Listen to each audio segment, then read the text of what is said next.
Welcome to Glendale, Arizona. John Saunders alongside of Jesse Palmer getting you ready for the Tostitos Fiesta Bowl. UConn, the surprise Huskies against the Oklahoma Sooners. Landry Jones, Jesse, started last year as a backup to the guy who's Rookie of the Year in the NFL, Sam Bradford. Landry Jones has been arguably on the biggest hot streak of any quarterback in the Football Bowl subdivision here in the second half of the year. Oklahoma, though, is going to have to slow down the second leading rusher in the nation.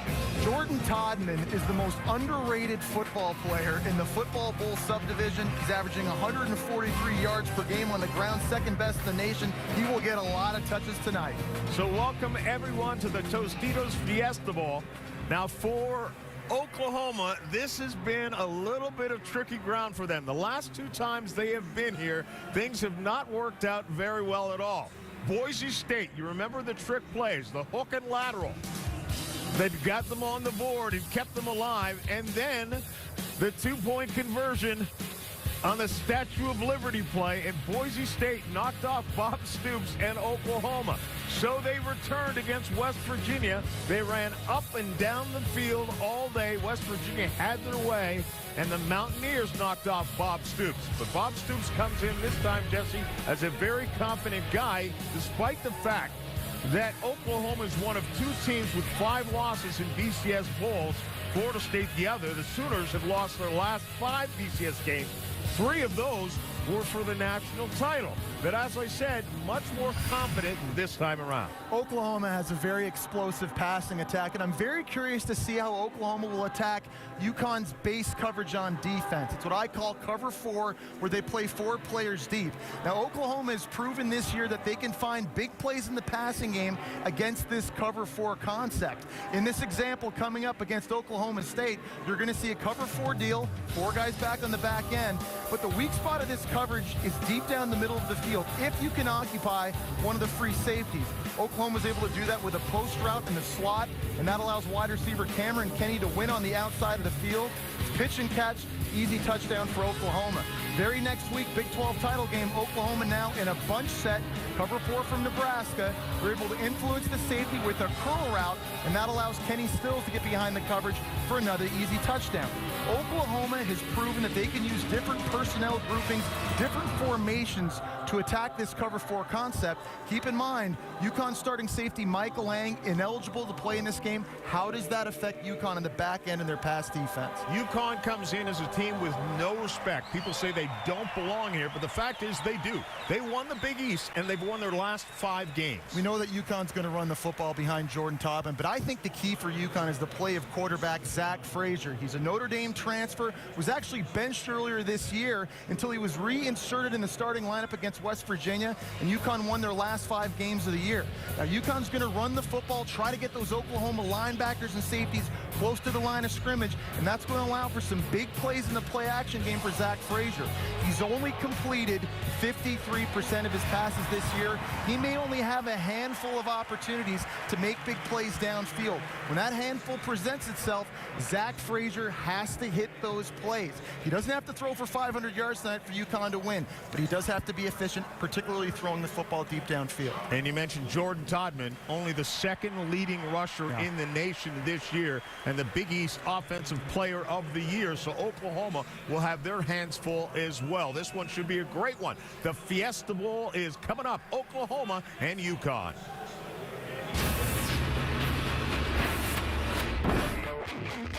We rise and fall together. Our hearts still beat below.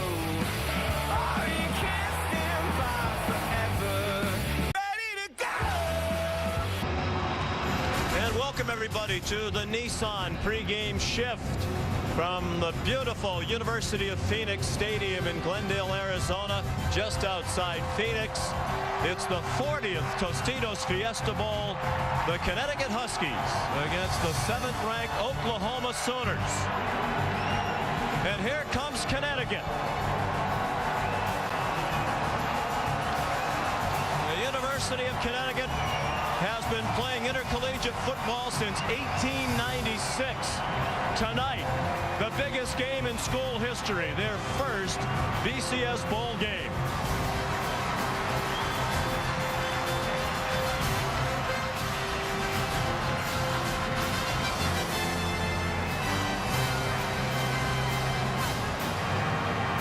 UConn, the champions of the Big East at 8-4 overall, 5-2 in Big East play. They shared the Big East regular season title with West Virginia and Pitt and won the conference tiebreaker to be the BCS Bowl representative, led by the great running back number 23, Jordan Todman. The Big East Offensive Player of the Year and one of the best running backs in the country. Coached by Randy Edsall, who's done a remarkable job. When he got there 12 years ago, they were a 1AA team. And getting ready to face one of the all-time powers in college football history. Sooner Schooner and Oklahoma. The Sooners making their way onto the field. 11-2 overall. Champions of the Big 12 Conference for the 7th time in the last 12 years under head coach Bob Stoops.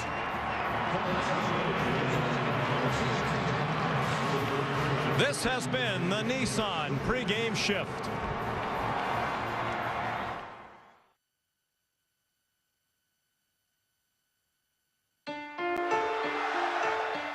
Well, Oklahoma, this must seem familiar. The Big 12 championship, your 4th in 5 years. Favored to defeat an allegedly overmatched opponent once again.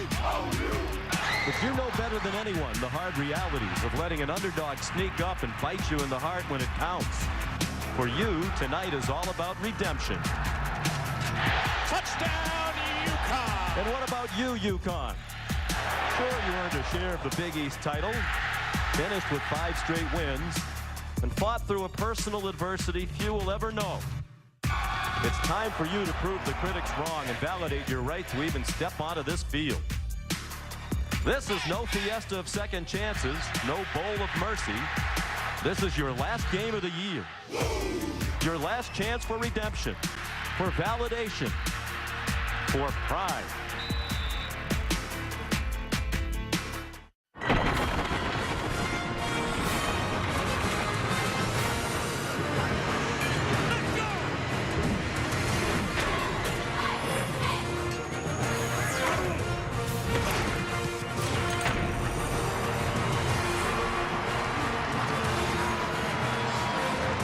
Welcome, everyone, to ESPN's presentation of the 2011 Tostitos Fiesta Bowl.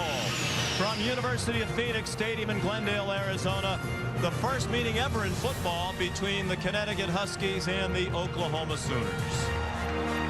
Hi, everybody, and welcome. I'm Sean McDonough along with Matt Millen. Delighted to have you with us, and Happy New Year. We'll be joined by Heather Cox in just a moment.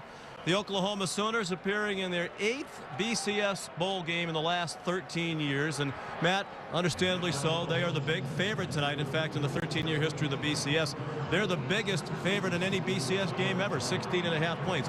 You can understand why. They're loaded with talent on offense. Oh, they really are, and it starts with a triumvirate offensively led by their quarterback, Landry Jones.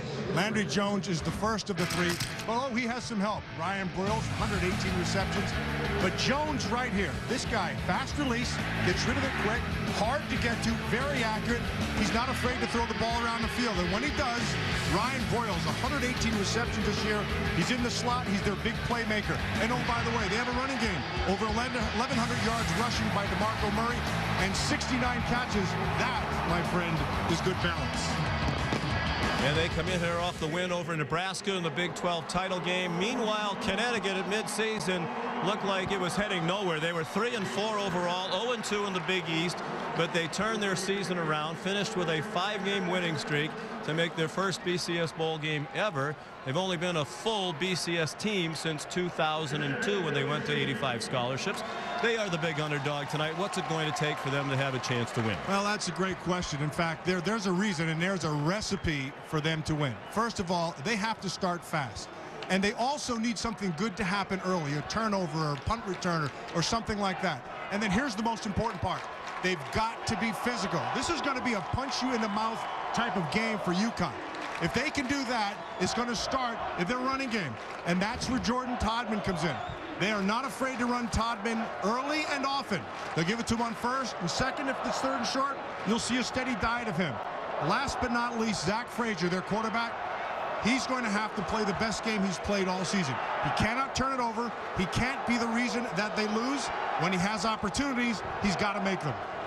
The Huskies have overcome that early season adversity on the field, off the field. The last 2 seasons, they've had to deal with much more than that. With more, here's Heather Cox. Sean, the UConn Huskies continue to honor the memory of their fallen teammate Jasper Howard, who was murdered in October of 2009. His memory is constant. He's an honorary captain, and no one has worn his number 6 jersey since he passed. Now, just hours before he was stabbed to death following a UConn game, he told reporters, "You have to play every play like it's the last play." Those words have become a driving force for the Huskies. Jasper's locker remains intact, and teammates have added pictures of his daughter, Jemiah, who was born after his death. Jasper died in his best friend's arm, teammate Kashif Moore. So when Coach Edsall was thinking about Jasper and how much this game would mean to him, he went to Kashif and said, "Do you want to wear that number 6 jersey?" Coach Edsall and Kashif decided to keep it a secret. So it wasn't until just moments ago in the locker room when Kashif wore number 82 in warmups and then went into the locker room and changed into number 6 that his teammates saw the action. Now, guys, this team came out of that locker room with a type of emotion, a type of energy, a type of unity that is palpable down here on the sideline. Well, Randy Edsall was very emotional yesterday, Heather, when he was telling the 3 of us about his plan to ask Kashif Moore to wear Jasper Howard's uniform. Randy, as he teared up, said this would have been Jasper Howard's last game. I wanted him to be a part of this game. He called Jasper's mother, Joangela, in South Florida, and said, "Watch the game.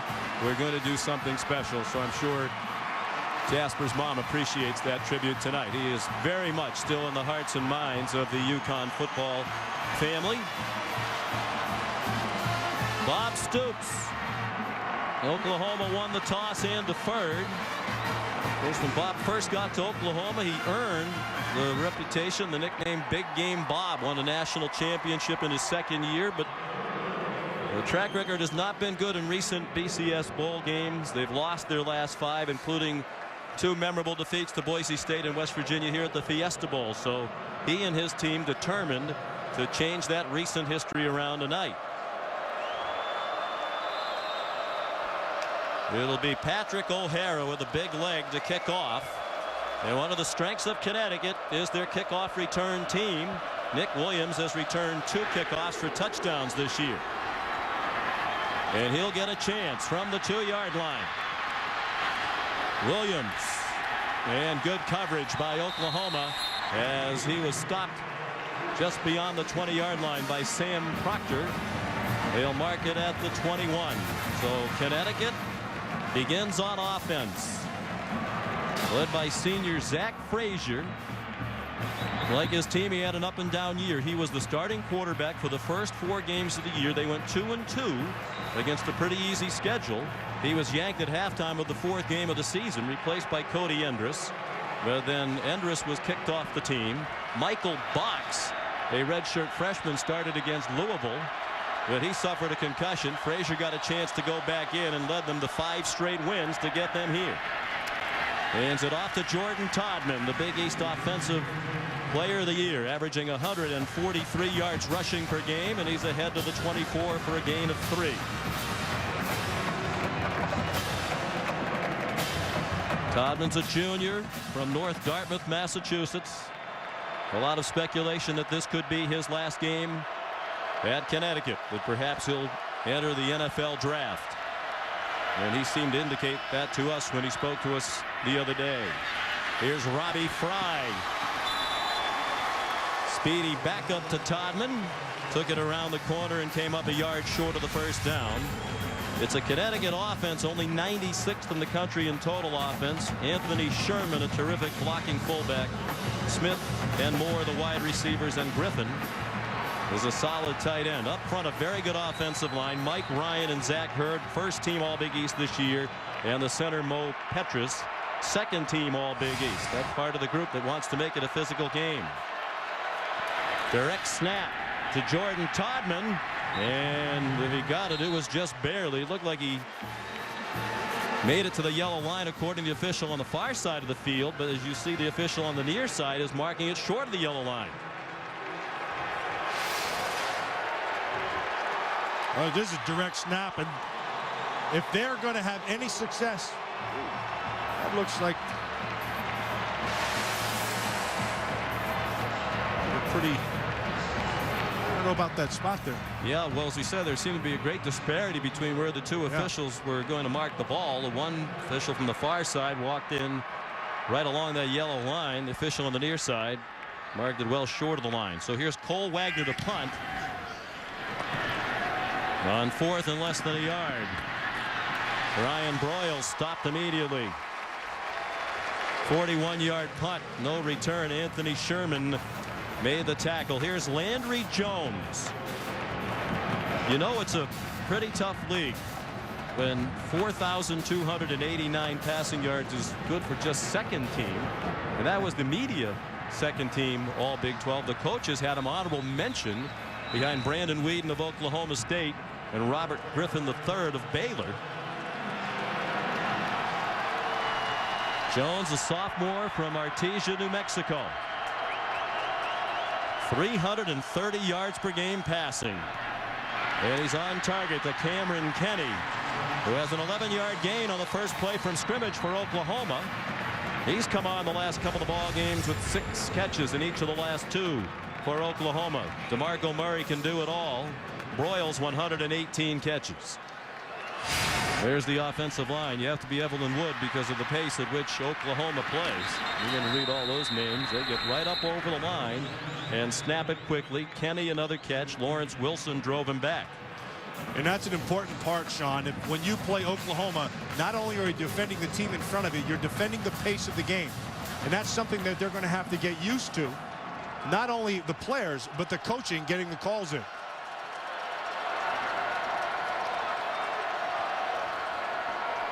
Good job by Landry Jones handling a knee-high snap. He gave it to DeMarco Murray, who's rushed for over 1,100 yards this season.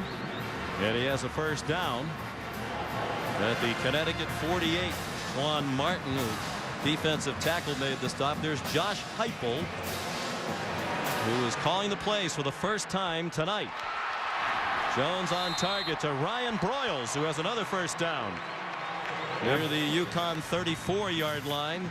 Heupel was the quarterback coach since 2005. Kevin Wilson, who was the offensive coordinator, took the head coaching job at Indiana in early December. So Heupel and Jay Norvell are the co-offensive coordinators, but Heupel is calling the plays.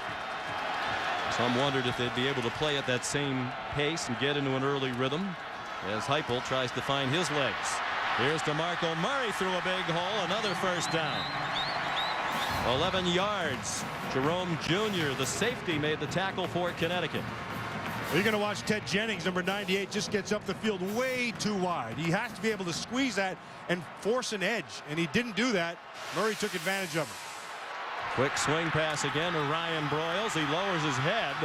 He's not a real big guy. They list him at 5'11". He told us the other day he's 187 pounds, but he is very strong.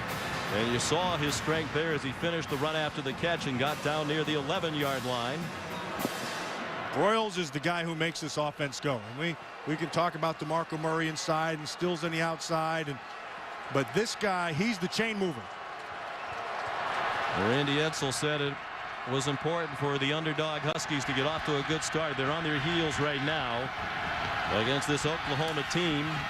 4th in the nation in passing offense. Murray smothered for a loss. Ted Jennings in on the play. Sophomore out of Dayton, Ohio. Sean, if they're going to win, they have to be physical up front, but it's more than just coming off the ball and being physical in the offensive line. They're going to have to challenge these receivers. If they let these receivers run clean, they can't run with them. Broyles is faster, Stills is faster. They got to get up there and get their hands on people. 2nd and 12. They can get another first down just inside the 2-yard line. Huskies crowding the line of scrimmage, put pressure on Jones, who's on target to the 8-yard line. To Kenny Stills, the true freshman. That's his 54th catch of the year. That's the record for receptions by an Oklahoma freshman. And that is a stud in the making. Kenny Stills has big-time speed, and he's sudden right off the ball. Jones 5 for 5 on this opening drive. Oklahoma trying to deliver an early message that they are not going to take this decided underdog Connecticut team lightly. Jones on the rollout, has a receiver, has a touchdown. James Hanna, the tight end, an 8-yard score.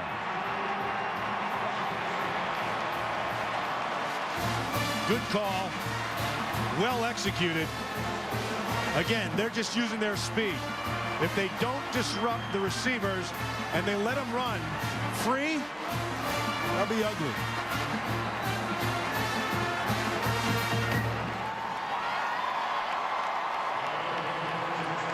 $70 yards in 9 plays in under 3 minutes. Jimmy Stevens adds the extra point.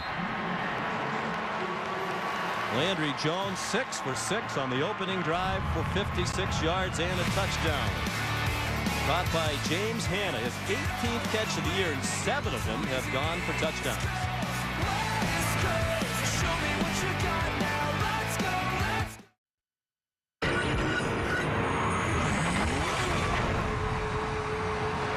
And welcome back to ESPN College Football's presentation of the 2011 Tostitos Fiesta Bowl.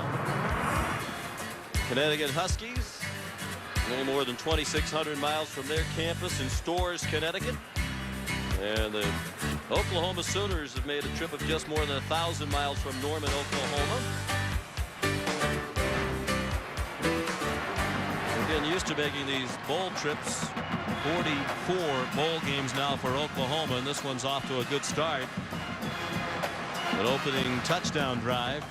They ripped right through the Connecticut defense, which is the strength of the team. 9 plays, 70 yards against the UConn defense that gives up less than 20 points per game and is 23rd in the country in scoring defense. Yeah, Sean, we've talked about it. Just if you give those receivers that much room, they're going to eat you. They're going to eat them up. You have to disrupt the timing somehow, because Landry Jones gets rid of the ball too fast. Patrick O'Hara down to the goal line, and Nick Williams. Better return this time out to the 27-yard line. Let's take a look at tonight's Taco Bell touchdown spotlight. Well, this was going to be a pick if they needed to. Jones Jr. right there. He's man-to-man on Hanna. Now, I want you to watch on the outside. That's Cameron Kenny. He's going to come down back inside. He's looking for this defender, Jerome Jr. And his job is just going to have to just kind of bump into him if he has to, but just kind of screen him. And that right there allows for the separation. Now, if he walks up on him and gets his hands on him, he would mess that timing up. It's early, but this could be a very important drive for Connecticut. Zach Frazier going deep and way out of sync with Kashif Moore. And he had Kashif Moore. Moore was able to get on top of that coverage.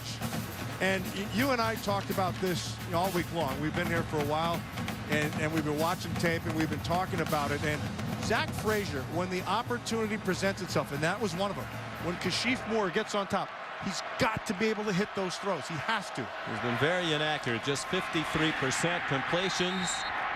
Handoff inside of Jordan Todman. He's dropped for a loss. It'll be 3rd and long for Connecticut against this Oklahoma defense that features Jeremy Beal up front, the Big 12 Defensive Player of the Year selected by the coaches. Austin Box has returned from injury to bolster a linebacking core. Lewis is the star of that group. And the cornerbacks have had a terrific season. Both of them first-year starters, Fleming and Hurst. They were a question mark at the beginning of the year. They've been solid throughout. 3rd and 12. Frazier flushed. Has his man as a first down. Oh, it's early, but that could be a big play to Ryan Griffin. Randy Edsel said we need to get off to a good start. We can't afford 3 and outs. They've already had a rough start, and they were on the verge of their second 3 and out if that play didn't happen. Well, they blitzed the protection. And Griffin does a nice job of coming back to the ball and is able to get that first down. A 14-yard gain. Now Todman. Clearly, Oklahoma is going to be keying on him all night long. He's got very little there, but that's been the case all season long. The opponents in Connecticut know he's going to get the ball time and time again. The other teams load the box, and Connecticut still tries to run it. And that's what's been so impressive about Jordan Todman. You know, they'll give you 8 men in the box, 9 men in the box at times, and he's still able to run for over 1,500 yards. Only LaMichael James of Oregon has averaged more yards per game rushing this year than Jordan Todman. Frazier faked it to him, Goes over the middle to Michael Smith, and he's near another first down. Again, it depends on the spot. Tony Jefferson tripped him up. And it looks like they're going to mark it a little bit short of the first down. Now, this is a crossing route, and this takes time to develop. And when that happens, you have to have protection. The offensive line for this UConn Husky team gave him protection there, and he was able to make that completion. First catch for Smith. He's a junior from Houston, Texas. Todman following the fullback Sherman, and he got it just barely. It looks like this time they are going to get the spot that gives them a first down. Jay Strickers is the referee. The officials tonight are out of the Pac-10 conference, and we congratulate all of them. This is a reward for their fine work during the course of the season. You know, Sean, one of the things this Oklahoma defense has done is they've used two fronts. They've used a 34 or an odd look, and they've also done a 4-3 look. And that was one of the concerns with UConn coming in, what they were going to get. And early on, they've been running a 3-4. Now they shift to a 4-3 look. 4-down linemen. And this is just power against power here, and Oklahoma won that battle. It seemed like all 22 players on the field were right around the ball, and Jeremy Beal tripped up Jordan Todman. Yeah, let's just look at just how many. Look at this. 1, 2, 3, 4, 5, 6, 7, 8, 9 with a 10th back here.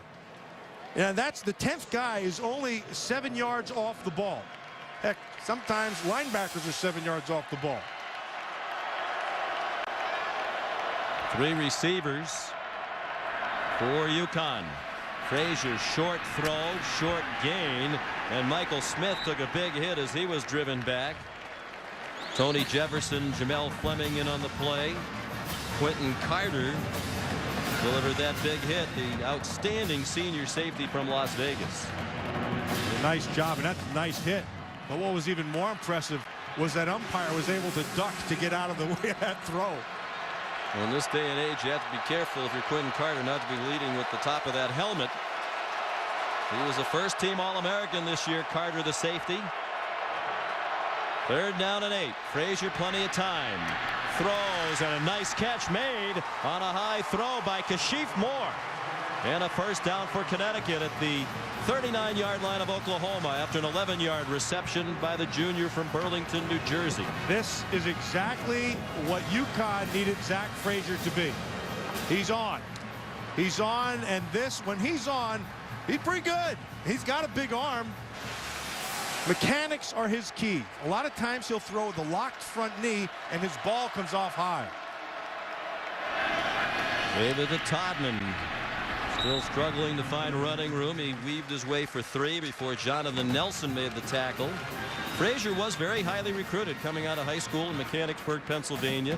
Started his college career, as a matter of fact, at Notre Dame. But he realized early on he was not going to get much of a chance to play. He was behind Jimmy Clausen. So he decided to transfer and came to Connecticut. One of his biggest wins of his career was at Notre Dame last year.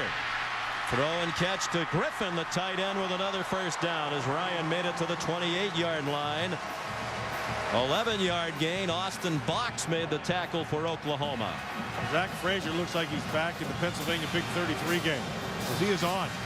And he's seeing the field. And that time he read the blitz perfectly. And he was able to find him inside. Ryan on a nice throw, right where it had to be. And that's exactly what the Husky team needed. They needed for Frazier to play his best.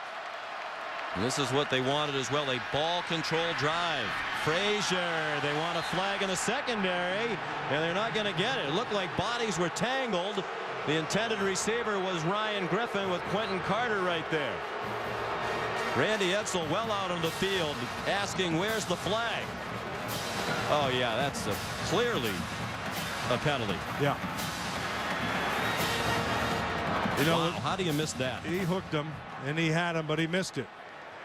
But what's equally, now they missed that, but I'll tell you what I haven't missed. The UConn offensive line is giving great protection, and that's very good news for the Husky team.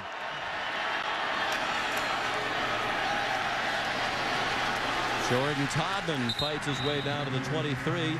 You know, it's interesting, when we spoke with Hank Hughes, the defensive coordinator for Connecticut yesterday, he said, we hope these officials are ex-defensive backs and not ex-quarterbacks, because we want to be physical with the Oklahoma wide receivers. So maybe it'll work both ways.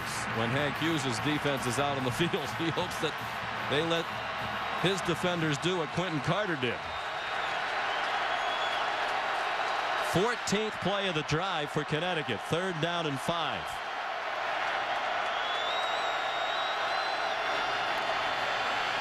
Again, that line does a great job giving protection, and Michael Smith did not appear to get the first down, and Randy Edsall will have a decision to make. Well, again, the official running in from the near side is very close to that yellow line. Jay Strickers might call for a measurement. Right, put it on his left foot. Yeah, that was a better spot for Randy Edsall this time. Tell you what's been impressive is, you know, Zach Frazier's throwing the ball, but he's throwing it inside. And he is throwing it at right inside where those linebackers are. A lot of times these Oklahoma linebackers, they will bite. Now that was not play action that last time, but they'll take advantage of poor drops in the zone.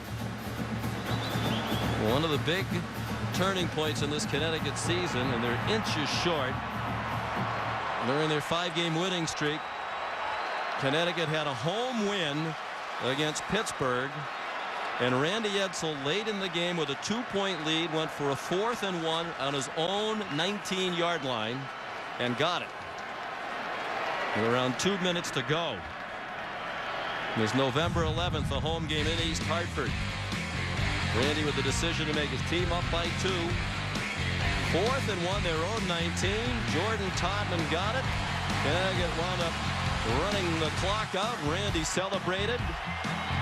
A win that was a huge part, because at the time it was Pittsburgh that had control of the Big East race. He's going for it again. On 4th and 1. Robbie Fry gets stacked up. He did not get it. Austin Box with a bunch of Sooner defenders. Ironically, it was the same play that we just watched on the flashback. It was Zach Hurd pulling around with Robbie Fry instead of Jordan Todman carrying the ball. Brent Venables, defensive coordinator, has to be pleased with the end of that drive. Although Connecticut held the ball and marched for a while, they come away with nothing as the 4th down attempt fails.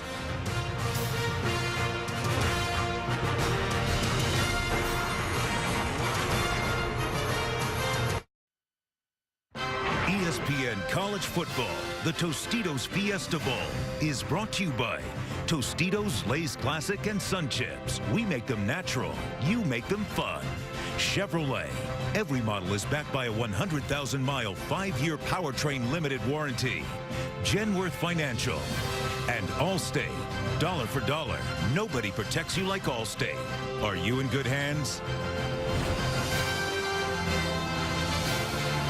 Still 7-0 Oklahoma. Connecticut drove, but they got stopped on a 4th down and less than a yard. You're going to see Austin Box come over. Zach Hurd's going to pull around, but I want you to watch the safety drop down. That's Harris, 30 right there. Boom. He's the key. He made the first hit. He was the free hitter. He got his job done. Landry Jones was passed a little bit behind Cameron Kenny, who made another nice catch. And it's a 1st down, and off go the Sooners again. Kenny, junior college transfer, last year had a problem with drop balls. He admitted he was nervous. He's settled in now as a senior. He's really been a big factor lately. DeMarco Murray ahead for 4. After the 12-yard completion, a 4-yard run by the 5th-year senior. Murray, who's playing in his first BCS game due to injuries in years gone by. He hasn't been able to stay healthy to be on the field for their previous BCS bowl games during his time in Norman. What a year he's had, not only running the football over 1,100 yards, but 69 receptions. They're not afraid to throw it to him anywhere on the field. Under 3 minutes to go, first quarter. Murray spun around, but spun forward. It looks like he has the 1st down. C.O. Moore made the tackle. I was expecting, now they come with a line stunt inside, but I was expecting a lot more physical front out of these down 4 people for UConn. And they said they knew they had to be physical. They haven't been winning the physical battles up front, at least not yet. Murray, a tough run. Fighting for every inch to the 50-yard line. A gain of 8. C.O. Moore and Jerome Jr. along for the ride. Finally got him down on the grass. Just an outstanding job by the offensive line, and then Murray just refuses to go down. Up quickly they come again, and Broyles run down by Scott Lutris, the senior Connecticut native from Brookfield, who has helped build his home state football program into one of the emerging powers now in the country. 4th straight bowl game for UConn. He's playing with a cast, as you see on his right hand. He has a screw in his right hand, injured late in the regular season, had surgery. 3rd down and 1 from just across midfield. Swing pass for Stills, has the first down and an extra yard or 2 before he skipped out at the 45 with Harris Agbor chasing him. 4 yards and a first down. Well, we continue to see a cushion. Now, Stills on the outside. He's probably the fastest guy on the field. But if you're going to continue to give them cushions all night long, it's not going to be pretty. Landry Jones 9 for 9. Play action fake. He's looking deep and has a man wide open. Ryan Broyles inside the 20. Inside the 10 and leveled out of bounds by Lawrence Wilson at the 6-yard line. 1st and goal for Oklahoma. Well, they come out in a bunch package. That's 3 receivers to one side. Broyles is on the outside. Now he's going to just come straight across the field. It's a long developing route, which means you have to have a lot of time. So good protection. And Jones is on target again. 39-yard gain. Now it's Moses Madu.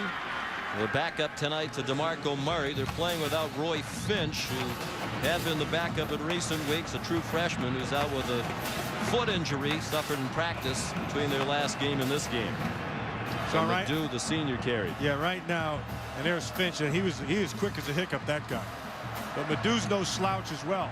And all of them will play well as long as their offensive line is playing the way they're playing right now. They're coming off the ball and they're winning the line of scrimmage. Pistol look here. They've gone to that more and more as the year's gone along. Murray bounced off the pile and into the end zone. Touchdown, DeMarco Murray.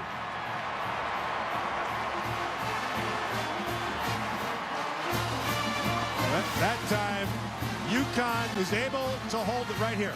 That's well done. Okay, they take the initial thing away, but you have to hold your edge and you have to keep leverage. And they didn't do it, and Murray bounces it into the end zone.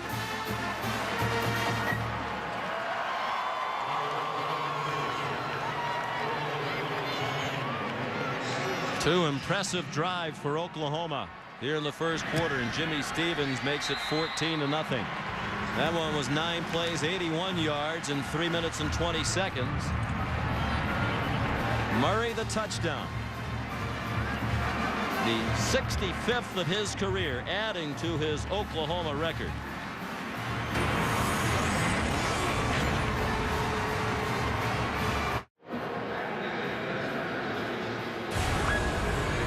This telecast is available in high definition on ESPN HD and in 3D on ESPN 3D, brought to you by Sony. Had a chance during the ACC championship to go over to our 3D booth.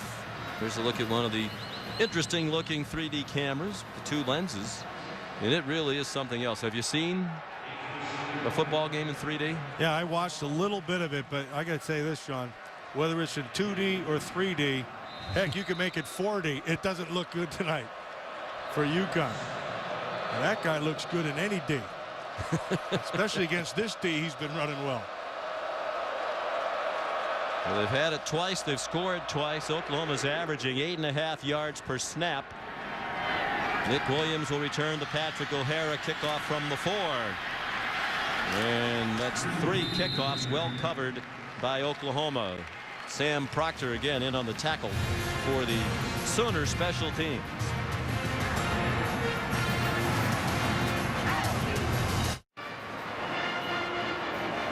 Tonight's aerial coverage is being provided by the MetLife Blimp. See how MetLife can provide the coverage you need. Start building your personal safety net with MetLife today. Been chilly here in Phoenix the last several days. Hasn't gotten above 50 degrees. Temperature down in the high 20s at night. And it's cool inside this building as well. The roof is closed for the Tostitos Fiesta Bowl. Zach Frazier on first down, in trouble and dumped. Ronell Lewis brought him down back at the 16-yard line for a 5-yard loss. Actually, where they're marking it, it looks more like a 7-yard loss now, and that'll be the last play of the first quarter.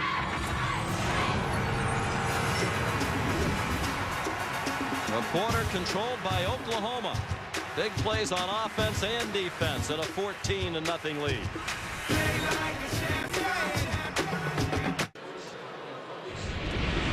Welcome back to the Tostitos Fiesta Bowl. Connecticut and Oklahoma. Oklahoma started playing football back in 1895. Connecticut started in 1896, but for most of their history they were a 1AA program, fully up to FBS football in 2002. They were in a transitional year in 2000 and 2001, got to the 85 scholarships in 02. And given that their relative upstart, they've done very well, but certainly nowhere near the tradition and history of Oklahoma. Few schools could match what Oklahoma's done with 7 national championships and 5 Heisman Trophy winners. Well, Randy Edsall, right there on your left, has done just a fantastic job with this program. And I think he's one of the really good coaches in all of college football. Now, Bob Stoops, he's no slouch either. He's taken that program there and taken it to national championships and BCS games, and he's been playing for national championships. So both these two very good coaches. Bob Stoops was 38 when he was hired. He's 50 years old now. Both of these coaches look younger than their age. Randy Edsall is 52. Jordan Todman stopped for no gain. Here's Heather Cox. Guys, they're playing on natural grass out here, and you'll notice it's already pretty chewed up. Oklahoma learned a valuable lesson in a bowl game in this stadium against West Virginia in that loss. They didn't test the surface. They had about 15 players changing their cleats after the first drive. So about 3 hours before today, Jay Norville was out here testing the grass, said it felt slippery and soft. It was ripping up, so he had them change from molded cleats to spiked screw-in cleats to get a little bit better leverage, better plants out here. 3rd down and 17. Frazier stepped up into the pocket and threw incomplete in the direction of Michael Smith. With Travis Lewis in coverage, junior linebacker out of San Antonio, their leading tackler on the year. And he's also good in coverage. He has 8 career interceptions. That's the most of any linebacker in school history.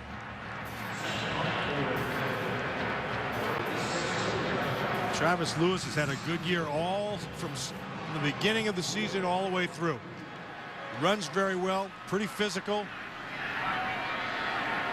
Cole Wagner to punt. Redshirt freshman from York, Pennsylvania. Line drive kick. Brian Broyles watches it bounce, decides to get away from it. And it's down by UConn near the 35-yard line. 49-yard punt.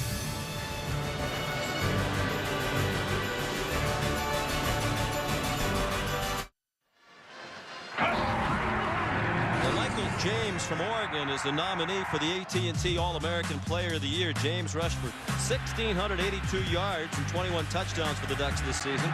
Text vote to 345-345 from your mobile phone to vote for a chance to win a trip to the Tostitos BCS National Championship game right here at University of Phoenix Stadium in Glendale, Arizona, 10 days from now. Boy, is he exciting. That guy is, and he is lightning. He is fun to watch. This offense for Oklahoma has been fun to watch. They've already run 18 plays from scrimmage, have had the ball less than 6.5 minutes. Trey Franks, the true freshman, took the handoff across the formation. Went for 4 to the 40-yard line. Well, they're trying to end that 5-game BCS Bowl losing streak. And they're off to a good start. Quick toss again to Franks the other way, and he's flattened by Lawrence Wilson, the leading tackler in the Big East for the second year in a row. Wilson made senior playing his last game. Yeah, and a nice tackle, and Scott Lutris, the other senior, he missed the tackle, but he missed it the right way, made him turn back inside, and Wilson was able to finish the deal. Sets up this third down. And 4. Landry Jones is 12 for 12 passing. Movement, but Connecticut got back. Jones dumps it over the middle, intercepted. Dwayne Gratz has nothing but grass in front of him. Touchdown, Connecticut.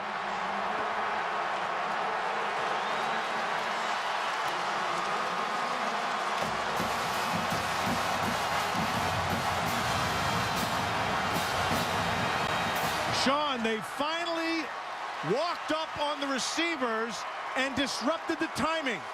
And Gratz comes up with a big play and takes it back for 6. That's what turned their season around for Connecticut. They had 17 takeaways in the last 5 games of the regular season, all of them wins. That's their 20th interception of the year and the 5th that they've returned for a touchdown this season. Dave Teggart, the extra point. And just when it looked like Oklahoma might turn it into an early rout, Randy Edsall got the big play he needed from his defense. 46-yard return by Dwayne Gratz, the sophomore from Piscataway, New Jersey. It's 14-7.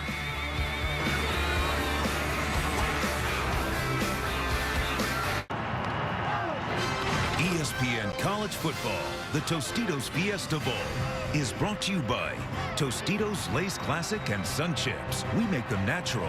You make them fun. The all-new 100% reinvented Ford Explorer. Drive one. AT&T, the nation's fastest mobile broadband network, period. The Touchdown Big Box, only at Taco Bell. And Bud Light, it's the sure sign of a good time. Here we go.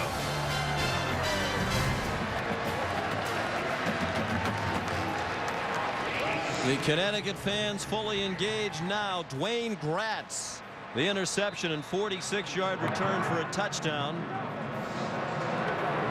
Randy Edsall said the key to the 5-game winning streak to close the regular season, aggressive defense and creating turnovers. They won the last regular season game against South Florida to get to the BCS Tostitos Fiesta Bowl on a pick 6 by Lawrence Wilson at South Florida in their regular season finale. No chance for Moses Madu to bring back Chad Christian's kickoff. Well, first they challenge him. They walk up and they play tight coverage. But watch Jerome Jr. right here. And Hannah, 82. Remember earlier they tried to pick Jerome Jr. and Hannah scored. This time, because he gets a jam right here and forces Hannah back, that messes the route up. And the throw by Jones is right where Stills should have been. Instead, it's Gratz who takes it back for 6. Well, Landry Jones, who started 12 for 12, still hasn't had a throw hit the ground. Now he's 1 for 1 to Connecticut defenders. Ryan Broyles the catch on a 6-yard gain. Lady Ray Wilson chased him out. And man, when we spoke with Bob Stoops about the common denominators during this BCS Bowl losing streak, he said turnovers, penalties, inability to run the ball. Those have been the recurring themes, and there's a turnover and a costly one relatively early in this game for Oklahoma.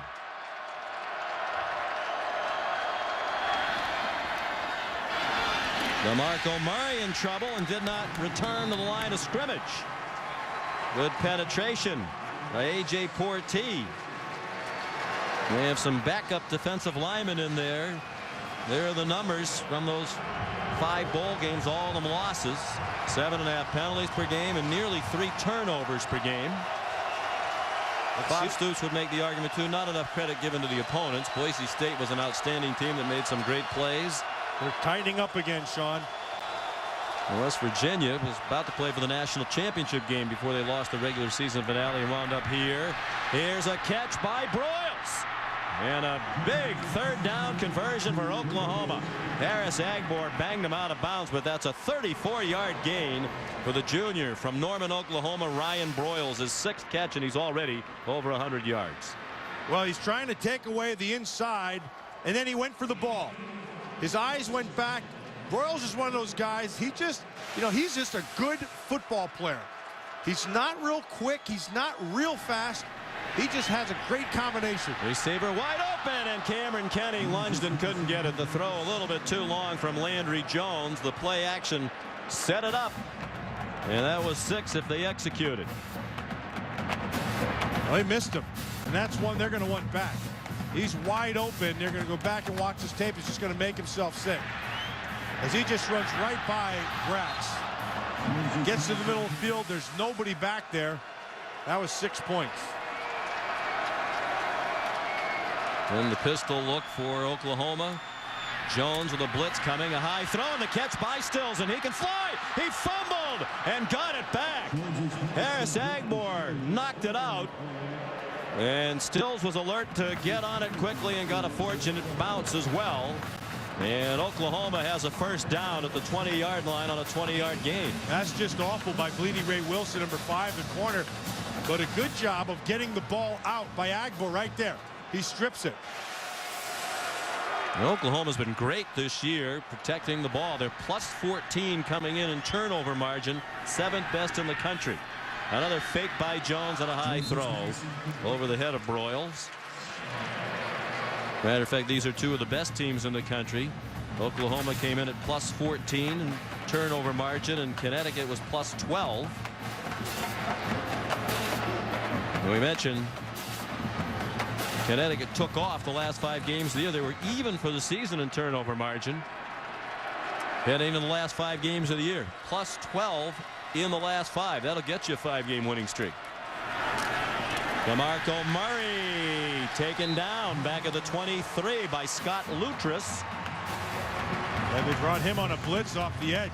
They had him walked out in the slot, and right before you can see him starting to creep in the top of your screen, and then he just keeps on coming. He's unaccounted for. Makes the tackle. Officially a loss of 4. 3rd and 14. Looked like Connecticut might have been offside. It's a screen to DeMarco Murray. I don't see a flag on the play, and Murray's down to the line of scrimmage. Good reaction by Twan Martin and Dwayne Gratz. Landry Jones asking Jay Strickers. I think he thought Connecticut was offside too. Well, there's one thing about possibly being offside, another thing about blocking the guy. That would help.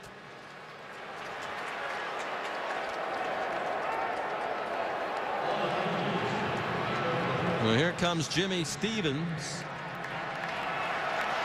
Austin Woods the snapper, John Nemo the holder. Stevens has been accurate, but this would match his long 42-yarder. And that is accurate, and it is good. Officially a 41-yard field goal, 1 yard shy of his longest of the season for the junior from Oklahoma City. 9:57 to go in the first half. 17-7 Sooners. Allstate is celebrating its 6th year sponsoring the Good Hands Field Goal Nets. Allstate makes contributions to participating universities' general scholarship funds for each field goal and extra point kicked. To date, Allstate has contributed more than $2.4 million in scholarship monies.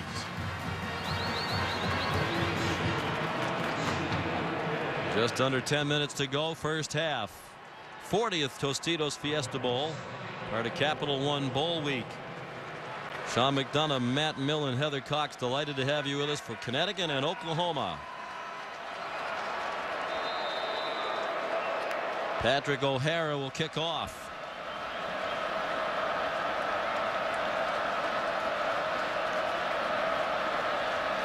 O'Hara was a soccer player in high school, never played football. Started kicking footballs as a hobby. Wound up trying out for the Oklahoma team. Walked on and made it. First game he was ever in was in college. Nick Williams brought his kickoff back to the 29-yard line. Tuesday night, ESPN delivers the All-State Sugar Bowl. Terrell Pryor will play with the 6th-ranked Ohio State Buckeyes. They face Ryan Mallett and 8th-ranked Arkansas. The All-State Sugar Bowl Tuesday night.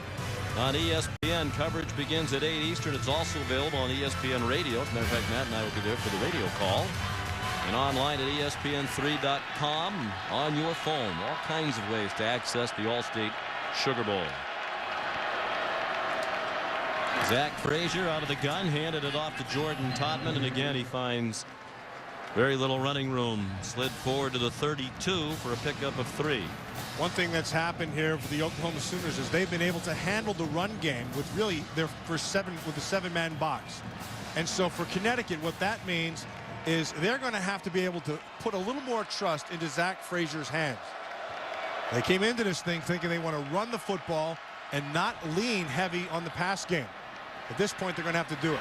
Frazier on target to Kashif Moore, who circled back to the 36-yard line. Travis Lewis the tackle. It'll be 3rd down and 3. And Frazier's been well protected. He's been throwing the ball well. And he still has a tendency to lock that front knee when he throws. And a lot of times that, like I said earlier, that makes the ball come off high. But he's been pretty accurate. In fact, on that last series, he had a pretty good throw into Smith. Smith looked like he just backed off the play. Connecticut averages 145 yards per game passing. That's 112th in the country. They're not set up to be a throwing team. Frazier, tough to tell if it was a design run. I think it was, and he got the first down. He's a big body, 6'4", 231 pounds. And they convert. Stacy McGee, the tackle for Oklahoma. Well, he gets the first, so it's an effective deal. They did a nice job of opening the middle. He didn't quite get to where the opening was, but he did manage to get the first down.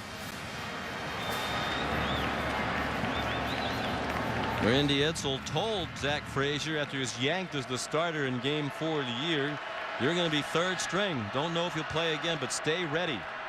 Zach Frazier said, "I prayed every night I'd get another chance." He did, and he led them to 5 straight wins and into their first BCS bowl game. Jordan Todman to the 42 for a gain of 3. You know, when you watch Oklahoma defense, you put the tape on. The guy who just jumps off is Quincy Carter. And here's a kid. He's a physical guy. Quentin Carter, rather. I'm sorry. And he's a physical guy. He's down in the box. He's got good range. He can get to all the points for the throws. This kid's going to he'll be playing on Sunday afternoons. Terrific person as well, part of the Football Coaches Association Good Works team for his work in the community. Screen to Todman, and he's down at the 46, tripped up by Travis Lewis.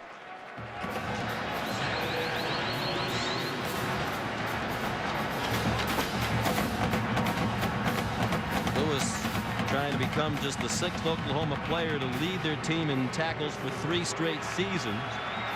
In a narrow lead this year, coming in with 99 tackles, 1 more than Jonathan Nelson. There's a flag down. Illegal substitution on the offense. 12 players in the offensive formation longer than 3 seconds. 5-yard penalty, still 2nd down. It's the first penalty against either team tonight. Well, that was the right call by him, and you catching an earful on the side. 3rd and 9. Frazier given time, and he's almost intercepted. Tough to tell to whom that was intended, because it was right into the lap of Jonathan Nelson.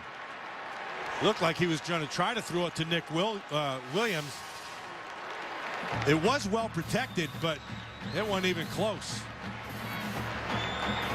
Tony Jefferson looked like he tipped it. Nelson went diving for it, didn't get it.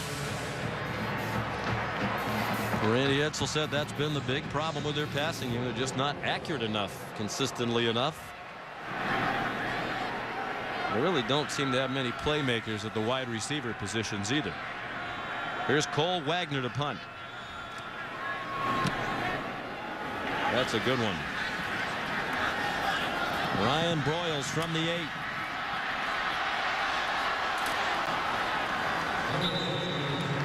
He weaves his way out to the 26. 52-yard punt, 17-yard return.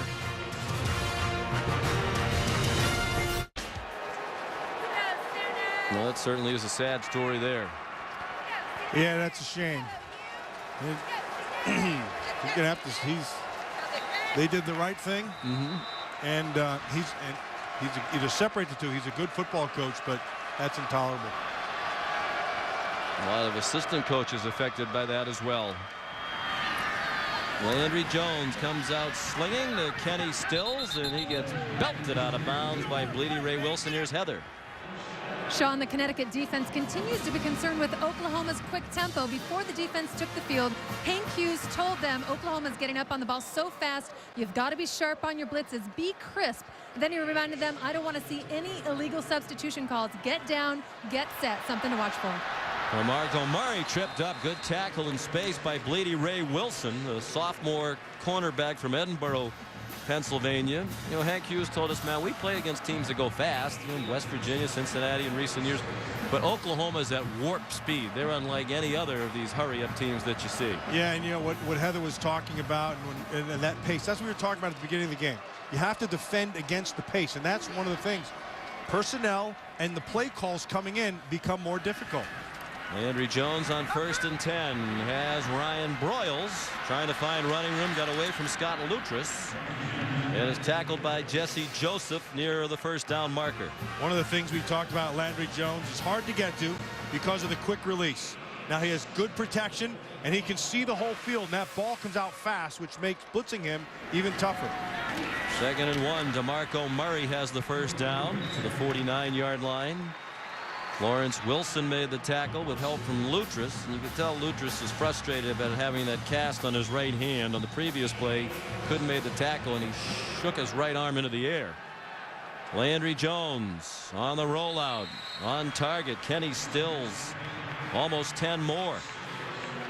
One of the other things that the fast pace does to you defensively is it limits what defenses you can get in. A lot of times you end up just in one, maybe two different calls, and when that happens and when that offense knows that you're going to be in that same call, and they can eat you alive. They can anticipate things and they see it fast.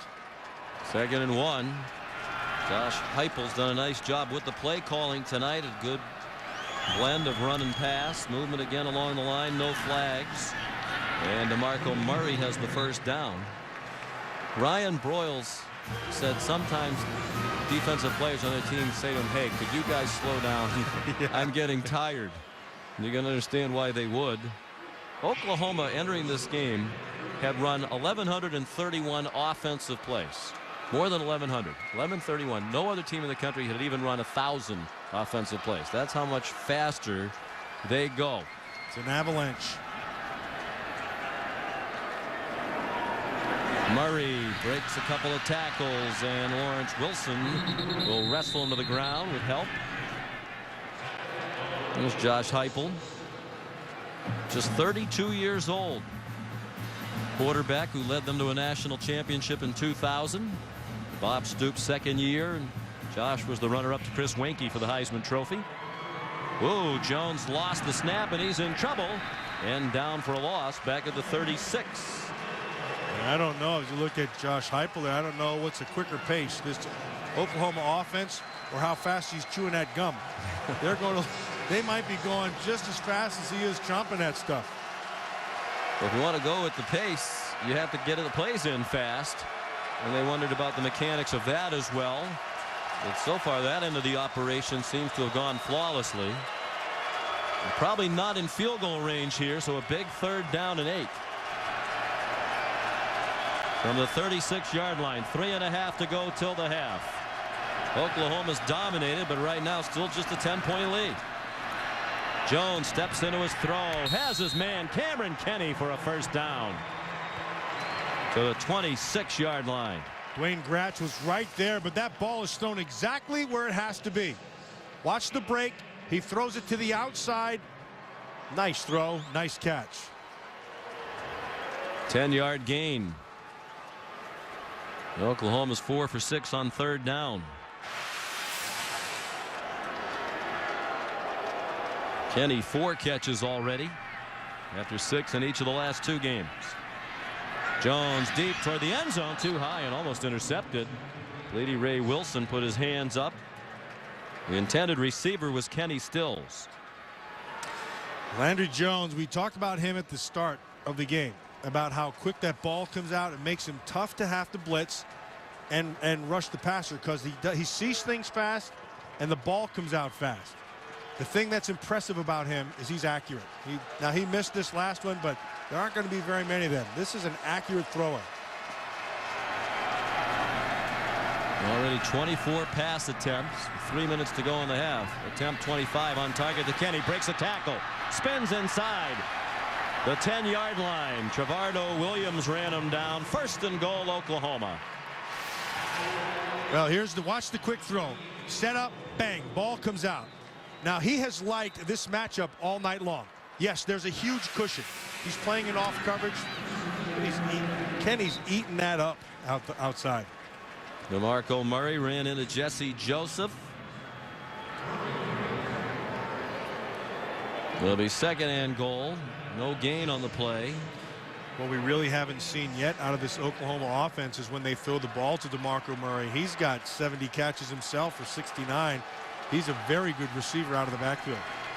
There are 2 losses, both on the road at Missouri and Texas A&M. They had trouble in the red zone. Jones throws it away. That's just poor by that guy standing there by the Tostitos Fiesta Bowl. He had a chance to make a catch against the wall, dropped it. That's just poor by him. He had a chance. Another chance. I mean, the likelihood of him being the intended receiver again is very slim. Oh, he did. He came down with it. You want to take it back? I'll take it back. To him? You look scared, but at least you made the catch. 14th play of the possession. Jones letting the clock run down. They don't want to leave Connecticut with time here. Time's not an issue for them. Timeout. University of Oklahoma. Timeout. Sooners call the timeout, leaving them with 2. Coming up at the half, stay tuned for the Chevrolet halftime report. There John Saunders and Jesse Palmer with a nice view from the back of the end zone here at University of Phoenix Stadium. What a facility this is, the home of the Arizona Cardinals of the National Football League.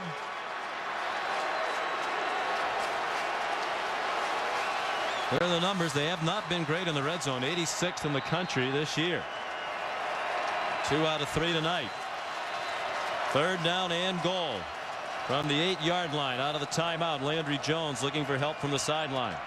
Well, he's like Cameron Kenny here tonight, and he's got a matchup out there on the top, right up here. 3 receivers to the left. Kenny was the only one to the right. Jones throws in that direction too high for Kenny with Dwayne Gratz in coverage.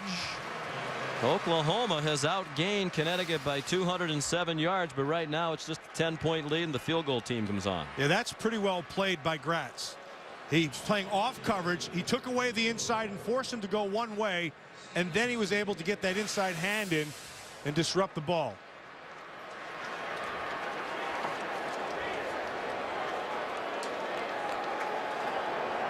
Jimmy Stevens. He was a big part of their surge to the Big 12 South title. Made 4 field goals at Oklahoma State in the game they had to have. Low line drive, but it's good. And he's 2 for 2 tonight. It's 20-7. Oklahoma with 2:05 to go in the half. Monday night, ESPN delivers the Discover Orange Bowl. 2 of the top quarterbacks in the nation face off. Pac-10 Player of the Year Andrew Luck leads the Stanford Cardinal against the ACC Player of the Year Tyrod Taylor and the Virginia Tech Hokies. It's the Discover Orange Bowl Monday night on ESPN with coverage beginning at 8 Eastern. And that's also available on ESPN Radio and online, ESPN3.com, and on your phone. What a great season for Andrew Luck and the Stanford Cardinals. Oh, yeah, very, very physical Stanford team, offensively and defensively. Andrew Luck, he's NFL ready right now. I think Harbaugh's done a fantastic job, but boy, Tyrod Taylor, the way he finished this season, and Ryan Williams, the way they run the football, and good defense, and that's going to be a really good football game. I'm looking forward to that one. Great comeback by Virginia Tech after losing their first 2 games. They've won 11 games in a row. Nick Williams brings the kickoff back. Has a hole. Can he stay in bounds? He's taken down by the kicker, Patrick O'Hara, at the 43-yard line. 33-yard return by Williams, one of the best kickoff return men in the country. And he's fearless, and he's not afraid. He just runs right in to the middle of the coverage, but he does a nice job of avoiding everybody except the kicker. He's averaged 42 yards per kickoff return. That would lead the country, but he only has 11 returns. He's one shy of the minimum you need to be eligible. Well, UConn down by 2 scores, and Frazier's lucky that wasn't a pick six by Travis Lewis. Travis Lewis read it the whole way. He read it. He eyeballed the quarterback. Watch his eyes. He'll take his drop, and his eyes are back inside. Now he sees it. He saw it before anybody. Zach Frazier was eyeballing Griffin, the tight end, and Lewis eyeballed Frazier. Great play, would have been a pick. Travis had a big interception in the Big 12 championship win against Nebraska. He recovered 2 fumbles in that game. Jordan Todman finally shakes loose and goes out of bounds at the 37-yard line, chased out by Jamel Fleming. Longest run of the night for Todman, 19 yards. Watch the feet inside. It's just a strong runner, and then once he's able to bounce it, he's smart enough to be able to get outside and stop the clock. He had 14 yards for the game prior to that 19-yard run. He's run for at least 80 in every game this year. Frazier zings one, caught, first down, 25-yard line. Isaiah Moore, the junior from Cambridge, Massachusetts. Demontre Hurst, the tackle. They'll go quickly. They have all 3 timeouts left. And again, good protection right here. They're on a little bit of roll.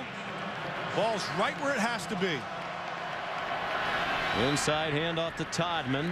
He got banged down after a 1-yard gain by Frank Alexander and Jeremy Beal. And the clock runs. Randy Edsall isn't going to use a timeout yet. Plenty of time.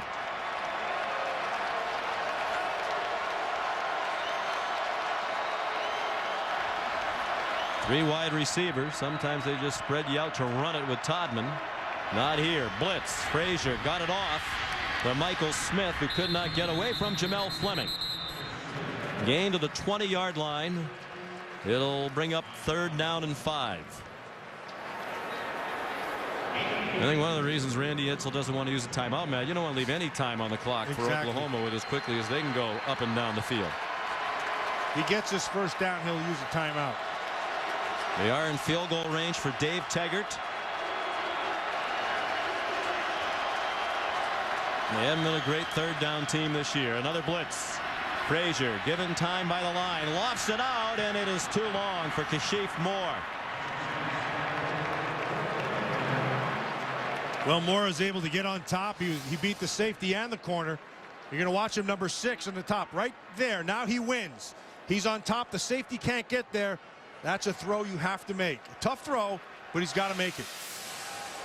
Speaking of got to make it, that was the situation facing Dave Taggart a couple of times this year. He kicked a 52-yarder in the regular season finale with 17 seconds to go against South Florida to win the game and get them to the Tostitos Fiesta Bowl. 37-yard try here, and it is good. His 51st career field goal, adding to his UConn record. Junior from Northborough, Massachusetts. And he's a big reason why they're here. Had a game-winning overtime field goal to beat West Virginia in the last game of the regular season. You kicked a 50-yarder earlier in the 4th quarter. This from 52 to win it. And what a moment that was. Randy Edsall hugging his 18-year-old son Corey, a high school senior. And when your team like Connecticut that kind of lives on the edge, very little margin for error, it helps to have a good kicker because you're going to be in a lot of close games. And I think if you've been watching this game throughout the half, Matt, you have to be surprised that it's only a 10-point game because Oklahoma feels like they have dominated this game from start to finish. Well, and they should, because they have, and they've done just about everything right. Now, the 2 things that did happen was you had the pick 6 that took it back the other way, and then they were able to stop them down here in the red zone 2 times and held them to field goals. So that's the good news for Connecticut. They didn't score an offensive touchdown in that win at South Florida. Had a defensive touchdown and 3 field goals, or 4 field goals. Good coverage by Anthony Sherman, who took down Moses Madu shy of the 20 at about the 17-yard line. Just 109 yards of offense. And Oklahoma's gone up and down the field. The defense for Connecticut's forced a couple of Oklahoma field goals. Well, I think the one piece of good news, I think Zach Frazier's throwing the football pretty well. And I think if they're going to have to trust him a little bit more here in the second half. And if he can deliver, that'll be good news for the Connecticut Huskies, because he's been throwing the ball pretty well. Yeah, they're in the football game. Oklahoma will get the ball first to begin the second half. Landry Jones threw for 233 and a touchdown, but he also threw the costly interception that was returned for the only UConn touchdown of the game. Here's Heather Cox with Bob Stoops. Coach, your team made a statement early. What was the key to your quick 14-0 start? Well, execution. Guys, run and pass. We're executing well offensively. Defensively, we came up with some stops. You know, but then, you know, you give up a big kickoff return and an interception for a touchdown, lets them hang around. What's the biggest puzzle you need to solve in the second half to get the win? Well, just keep doing what we're doing. You know, keep executing and play good run defense, and offense take care of the football. We'll let you get to your team. Thanks, Coach. Sean? All right, Heather, thank you. Halftime score, the 2011 Tostitos Fiesta Bowl, Oklahoma 20 and Connecticut 10. Stay tuned for John and Jesse and the Chevrolet halftime report right after these messages.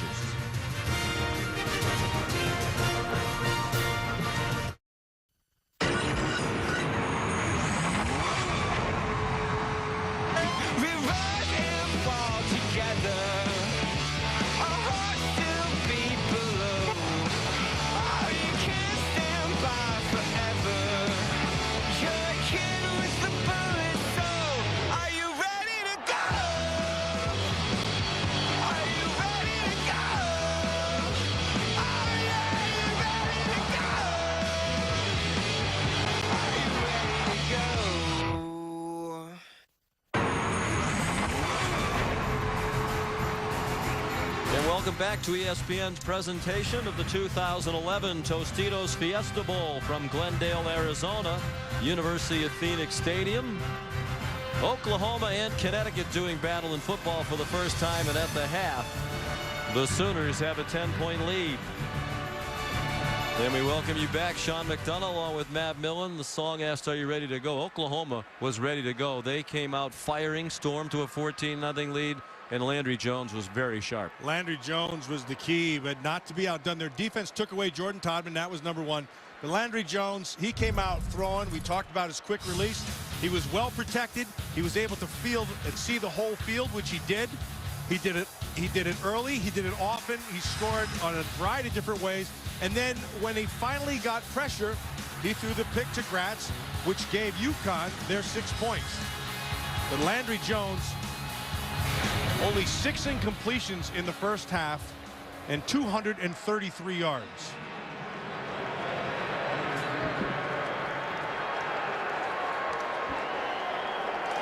He's already had 12 games of 300 yards or more passing in just 23 starts. Randy Edsall's team will kick off. Their biggest challenge will be to see if they can get Jordan Todman going in the running game in the second half when they have the football. Chad Preston will kick off. Trey Franks back deep along with Moses Madu, and the second half is underway. Trey Franks, the true freshman, right up the middle, ran into his own man, stayed on his feet and got to the 23. Here's Heather Cox. Sean, Randy Edsall told his team at halftime that defensively they've got to be more aggressive, especially in the secondary. They're being much too tentative.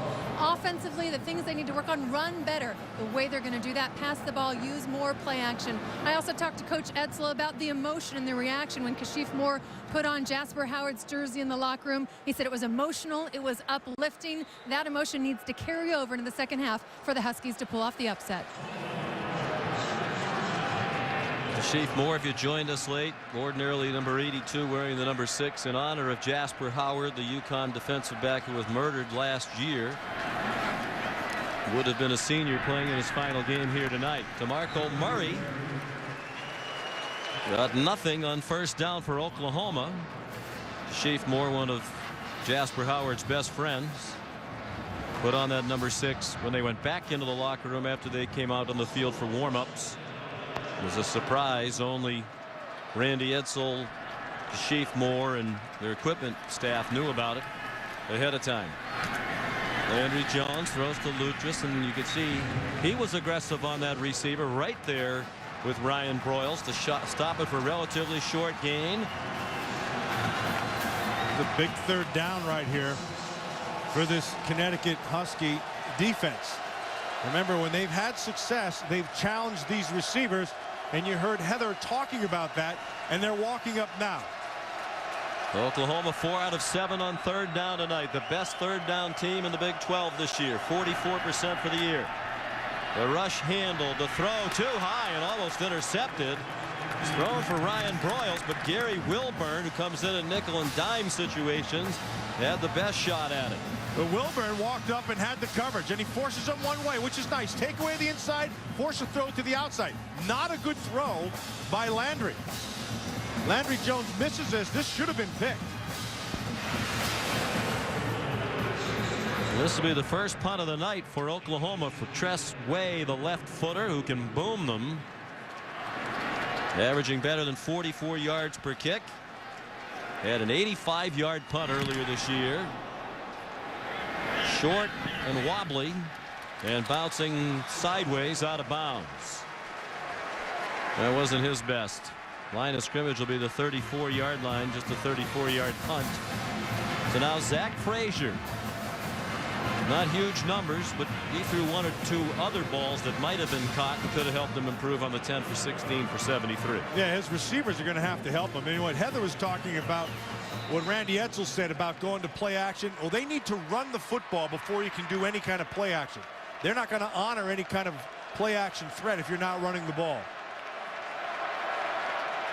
See Frazier looking toward the sideline. They've gone to more of that during the year. See if the coaches want to help change the play. Jordan Todman breaks tackles. They had one run of 19 yards late in the half, and that was about it. He finished the first half with 34 yards. That's 9 more for the junior, likely playing in his last game for Connecticut. In all likelihood, will throw his name in for the NFL. Yeah, I talked to him about that, and he says he has his mind made up. He knows what he wants to do, and if he takes his talents to the next level, the one talent that's going to help him the most is his patience. He's a very patient runner. He's got good feet inside. Doesn't have exceptional speed, but he comes up with the yards when they're not there.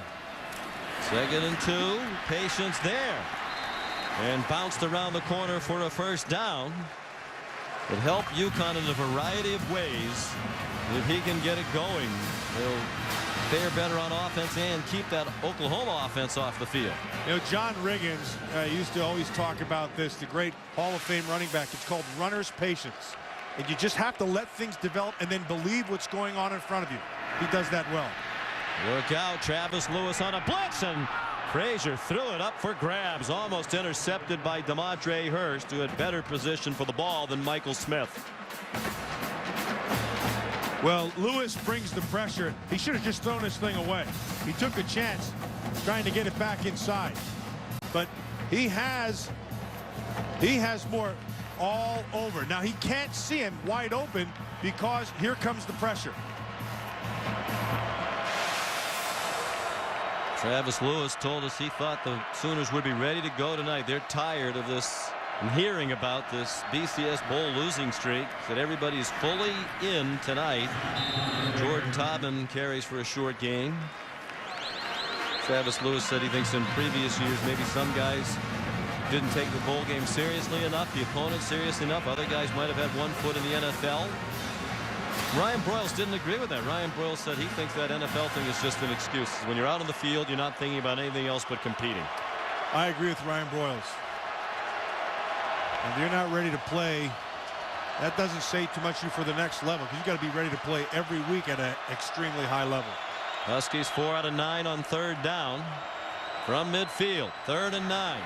Frazier zips one into traffic. Tony Jefferson broke it up. It was intended for Kashif Moore. Quentin Carter also there. Quentin Carter's always there. You throw to the middle of the field, Quentin Carter's always going to be there. Now that time, Frazier, he put some mustard on it. And he tried to force it into a really small window, and that window got closed because Carter was where he had to be. Here's Cole Wagner to the punt. And each team has had the ball once, and each will have punted once in the first 3 minutes of the second half. Orioles will let it go. A good decision. It'll come out to the 20. 20-10 Oklahoma, just underway in the second half here at the Tostitos Fiesta Bowl.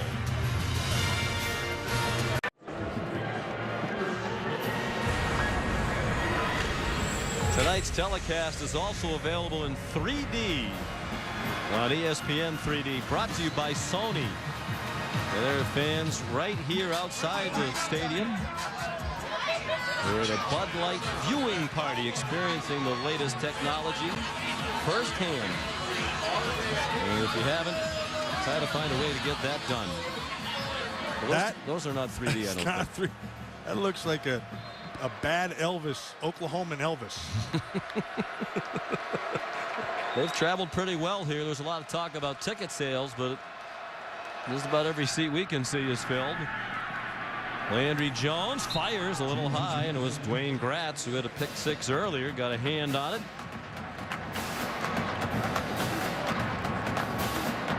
And there's a look at the crowd. You know, there were a lot of conversations about neither one of the schools sold all of their 17,500 tickets, but fans have found other places to go to get the tickets, and sometimes they're cheaper when you go to some of these ticket agencies than they are if you go through the schools.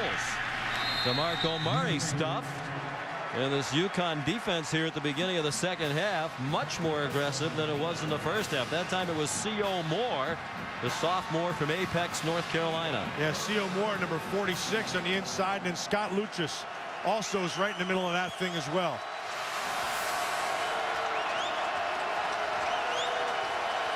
And they force a 3-and-out.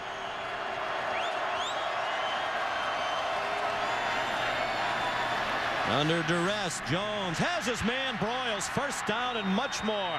Still fighting all the way to the 41-yard line. 20-yard gain and a big play as we look at it from our DirecTV Ultimate Picture Cam. Well, they brought pressure and they got pressure. And then as Jones rolls to his right, the guy who falls down and beats him is Gary Wilburn, number 21. And now they have Kenny wide open. Cameron Kenny, touchdown, Oklahoma.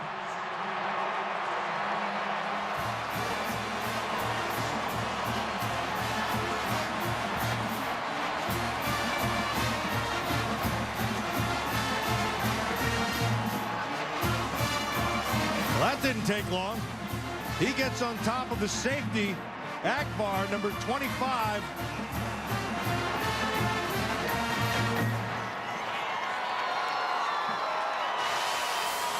Stayed in bounds the whole way. Nicely done. He's had a nice night the whole night, Sean. They've gone to him often, and he's responded. Yeah, they really seem to catch UConn off balance with a very quick snap after the 20-yard gain to Broyles. 59 yards to Kenny. Jimmy Stevens the extra point. Well, it looked like it might be a 3-and-out. Instead, it's a 4-play, 80-yard touchdown drive. Cameron Kenny, the senior, having a big night for the Sooners, who have their largest lead of this Tostitos Fiesta Bowl.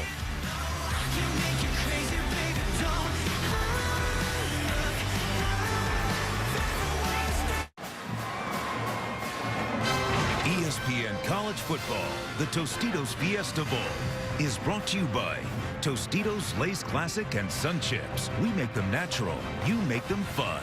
Progressive Insurance. Visit progressive.com. DirecTV. Don't just watch TV. DirecTV. And Nissan, proud partner of the Heisman Trophy.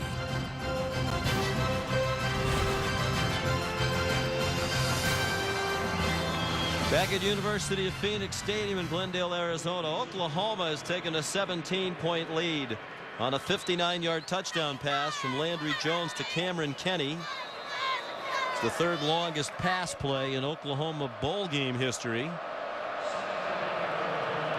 And Tress Way will kick off.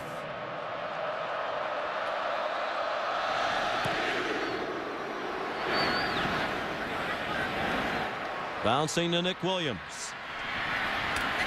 Tried to get to the sideline and was run down. Aaron Colvin and Corey Nelson in on the tackle. Let's look at tonight's good hands play brought to you by Allstate. One of the things we talked about with this offense, you have to defend the pace. And so everything's faster. And one of the things that it does is it creates confusion defensively. And sometimes you don't get the call to everybody. This is what it looks like it's supposed to happen. But they let Kenny go completely. Watch Agbar, the safety, he's down here. Whoops. And that's either a bad angle or half the defense didn't get the right call. Whatever it is, the good hands on the end of Kenny gives him 6 points. And again, that very fast pace engineered by Landry Jones can lead to mistakes like that by the defense. Kashif Moore, good run after the catch. Finally shoved out by Quentin Carter. But Moore across midfield to the 49-yard line of Oklahoma. 28-yard catch and run. Sean, you made the point earlier, and I want to repeat it. This receiving core doesn't have a lot of speed except for one guy, and that's number 6, Kashif Moore. Ooh, looks like he stepped out of bounds there. They snap it quickly. And no gain on the play for Jordan Todman, who was wrapped up by Jeremy Beal. Senior who's had a tremendous career at Oklahoma. 43rd career start. He's on his way to the NFL. And not a real big guy, not a real fast guy. Just fundamentally sound all the time. Very strong at the point. He looks to me like he'll be an outside linebacker at the next level in a 34 scheme. Bob Stoops saying he's incredibly smart.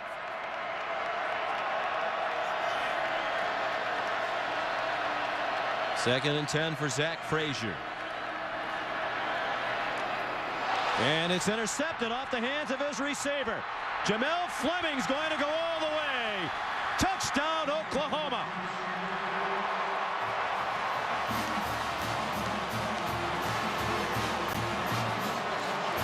You talk about this receiving core for Connecticut. The reality is they're just not very good to compete at this level. Michael Smith has the ball go off his hands. See you later. Well, if Allstate wanted to sponsor 2 of them, they could have a bad hands and a good hands play all in one. But he hit him in a bad spot right in the hands for Smith, and then he just takes it back for 6 all the way. Jamel Fleming right where he needs to be. Well, each team's returned an interception for a touchdown. Fleming took that one 55 yards. Jimmy Stevens the extra point. Is the 5th interception of the season for the junior. From Arlington, Texas, Jamel Fleming has had an excellent year as a first-year starter for the Sooners.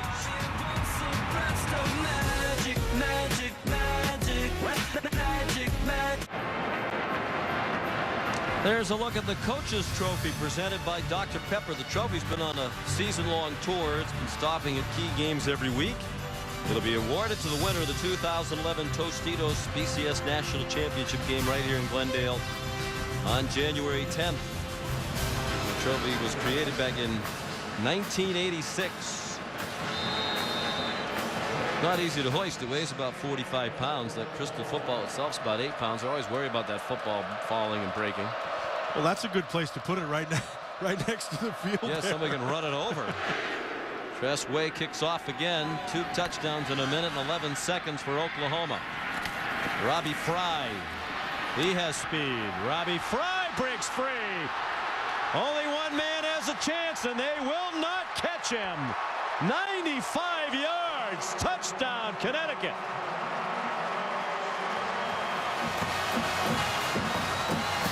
Well, the former Lehighton Indian used all that Lehigh Valley Conference speed. Nobody caught him. That guy can run. He's a straight line speed guy, and he showed every ounce of it there. We mentioned one of the strengths of this Connecticut team. Kickoff returns. Williams has returned 2 for scores this year. Now Fry has brought one back. He had a key kickoff return at the very end of that South Florida game. in the regular season finale to set up the game-winning field goal by Dave Tegger, who just kicked the extra point. Well, this is typical of UConn. They will scratch and claw in every way all the way to the end.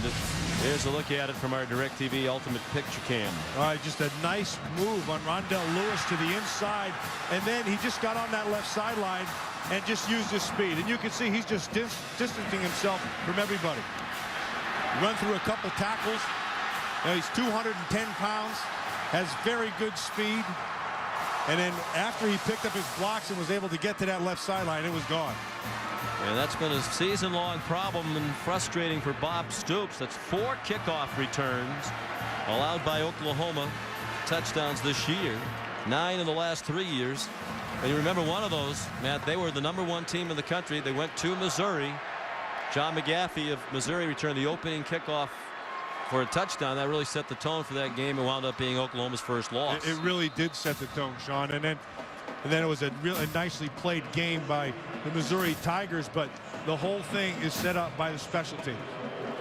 Randy Edsall and his staff do a great job of special teams, and I know Bob Stoops has been very disappointed with his.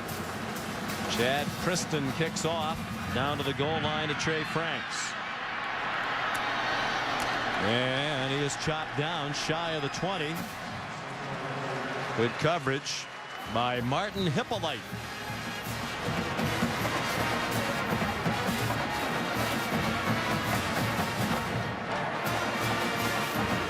Let's check in with Heather Cox.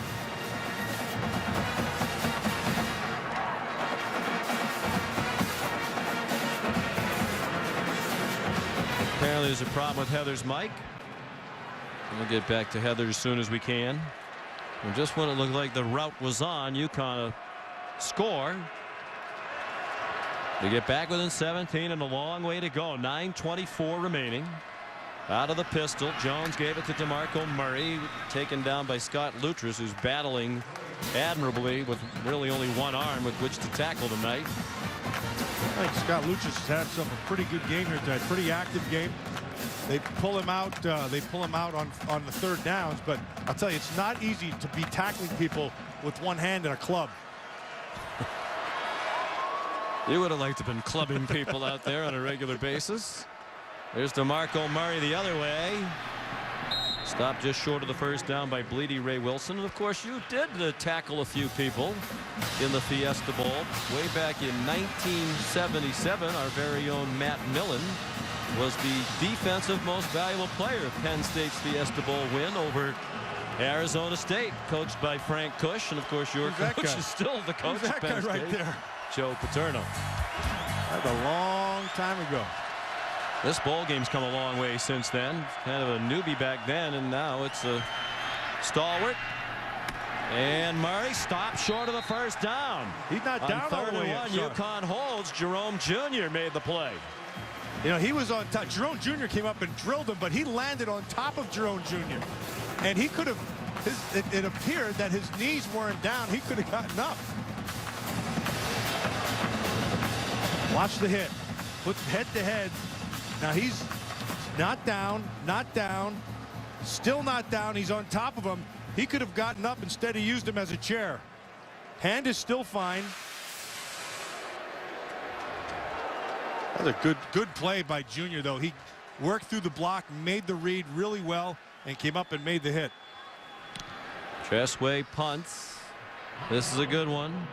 Nick Williams muffed it. And it's still loose, and Connecticut has it back at the 29-yard line.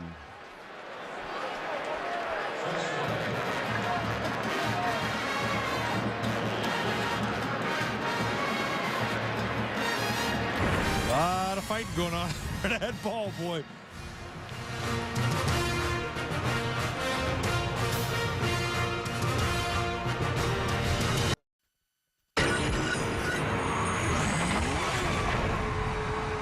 Welcome back to ESPN College Football's presentation of the 2011 Tostitos Fiesta Bowl from University of Phoenix Stadium in Glendale, Arizona, just outside Phoenix. I'd like to thank the MetLife Blimp for the unique overhead views of tonight's event. To gain a unique perspective on your financial security, Visit MetLife.com today. Big possession for Jordan Todman in Connecticut. Down by 17 midway through the third quarter. Zach Frazier, some fakes, and then a deep throw, and the catch, but is it in bounds? No, say the officials. Michael Smith held on to that one, but couldn't stay in bounds. Jamel Fleming in coverage. Well, he's well protected. You see him at the end. He's got to get a foot in. Got to get a foot in bounds, and he did not get it in. There's also a carry rule in college football. Didn't apply right there, however. Another good play by Fleming. Quentin Venables told us the cornerbacks were the question mark at the start of the year, but they both had terrific years. Jordan Todman starting to find more regular running room, but it is a UConn offense that is really in a slump. They haven't scored an offensive touchdown in more than 6 quarters. They won their regular season finale against South Florida with a defensive touchdown and 4 field goals. Their last touchdown was in their second to last regular season game in the 4th quarter in a win against Cincinnati. Todman's up to 60 yards rushing. And another hole and another broken tackle and another first down. 13 yards on the run for Todman. Now he's at 73, and he does it the hard way. Just following. Nice block by Sherman, the fullback. Nicely done by Zach Hurd, the right guard. And then he just runs through tackles. This kid, he's a strong tackler. A runner, rather. He runs through arm tackles, runs behind his pad, like we mentioned earlier. Very patient runner. Big East Offensive Player of the Year, unanimously chosen by the coaches. Robbie Fry is the runner, and he has about 5. And an interesting personal story for Jordan Todman as well. You're looking at Steve and Dana Cruz. They are his legal guardians. Steve Cruz was Jordan Todman's Pop Warner coach when he was 8 or 9 years old. And Steve's son, Justin, became Jordan Todman's best friend. Dumped off in the flat. It's the tight end, or the fullback rather, Sherman, chopped down by Jamel Fleming. So Todman stayed close to the Cruz family. He was living in a tough neighborhood. When he got to about 8th grade, his parents got together with the Cruzes. They decided that Jordan would move in with the Cruzes to go to high school at Dartmouth High School, really with an eye just toward graduating from high school. Then he had a prolific football career there, and it was a big bonus. He became a prospect. He remains very close with the Cruzes, who made the trip out here. Jeremy Beal makes the tackle on Todman. Jordan told us the Cruzes really wanted to get here because of the snow in the east. They had to drive from Massachusetts to Baltimore, Maryland to get a flight. Flew from Baltimore to Detroit, Detroit to Phoenix to get here. And I think they were just told by somebody on TV, watching on TV, that they were on TV. The phone is ringing. Well, Steve was his Little League coach for the New Bedford Bears. Yes. And he followed him all the way up, so he's known him ever since he's 8 years old. Play action fake to Todman. Frazier needs to get rid of it and throws it away. It'll be 3rd down. Here's Heather. I talked to the Cruz family before the game, and they were all just beaming and bursting with pride. Dana said it's hard to believe that she's here. She said it's surreal. I can't believe that that little 8-year-old boy that we took under our wing is playing in a game this big and maybe playing in the NFL next year. They're living vicariously through Jordan Todman. And that is the likely next stop. Of course, UConn produced Donald Brown, the Big East Offensive Player of the Year in 2008. Was a 1st-round pick, the only one they've had in school history, and he's doing well with the Indianapolis Colts. We asked Jordan Todman when we visited the other day, are we going to be having one of these meetings with you next season? And he just smiled and looked at us. Yeah, he said, what's for lunch? Yes. So he is almost certainly on his way to the NFL draft. He said he was going to announce his intentions right after this game. And good luck to him. Very nice young man. You can understand why the Cruzes and his biological parents would be very proud of him, because he's a terrific kid. You know, it's always impressive, Sean. I mean, you take a kid like Jordan Todman, and he understands the chance. He understands the people he represents. And he said there's about 25 people that, you know, that go into the Todd Millions. Yeah, he called them the Todd Millions. But he knows, he remembers the Little League coach. He remembers the high school coaches. He remembers his teammates. He remembers the guys who got him to this point. And I'm always impressed by that you don't forget where you came from. Jamel Fleming walks off. They didn't go to the different high school to play football. You see that all over the country. I'm going to go play in a better football situation. This was to get him into a better school system. As he said, the football thing developing just turned out to be a big bonus. He wasn't sure before he made the move. He was in an environment where he was going to even be able to graduate from high school. What a great young man and a great story. Ronell Lewis is being taken to the locker room. Hybrid linebacker and defensive end, and Heather will find out what's the story there. 3rd and 7. Frazier's pass deflected and almost intercepted.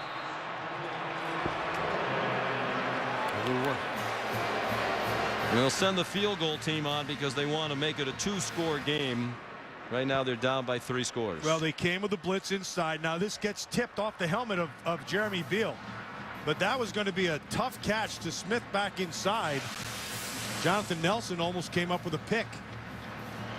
So here's Dave Taggart, who was the roommate of Jasper Howard last year.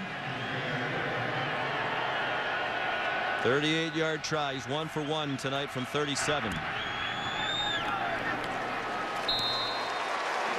He's a clutch kicker. And they're back within 2 scores.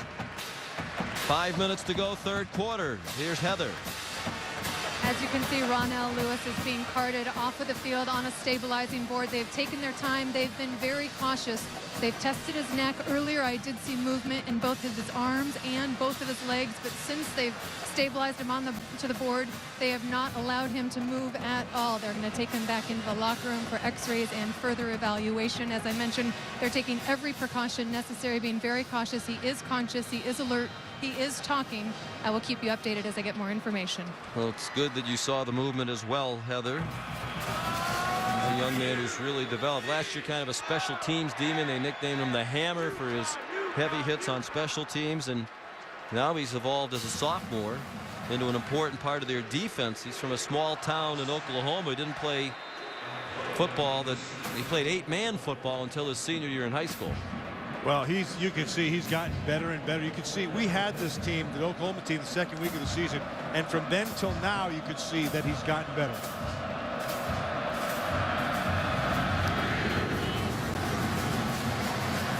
Chad Kristen kicks off. Brennan Clay will bring it out, the true freshman. Tripped up by Jerome Williams. Again, shy of the 20. The line of scrimmage will be the 17. Tuesday night, ESPN delivers the All-State Sugar Bowl. Terrell Pryor and the 6th-ranked Ohio State Buckeyes face Arkansas, the SEC. Ohio State is 0-9 all-time in bowl games against teams from the SEC. That's Tuesday night on ESPN. 2 outstanding quarterbacks. Terrell Pryor and Ryan Mallett. Yeah, and what we don't see there is the running yards by Terrell Pryor. And I'm anxious to watch Mallett against that Ohio State defense. I think Mallett has a big-time arm, and I think Ohio State has a very good pass defense. They're taking Lewis to the locker room, as Heather reported. Kenny Stills, an 8-yard reception. Now Jones after the fake. High throw over the head of Ryan Broyles. Landry Jones is a guy who's taken some criticism, less of it as the season's gone along, and he's continued to put up big numbers, but he still hasn't won over Sooner Nation entirely, which is hard to believe when you look at the performances. Thrown into the fire last year as a redshirt freshman when Sam Bradford was injured. But he's much more comfortable this year with a full year of experience under his belt. 3rd down and 2. Jones throws, broken up, batted back toward the line of scrimmage. It was intended for Cameron Kenny. That was good defense. Good defense. Looked like it was Brady Way Wilson, number 5.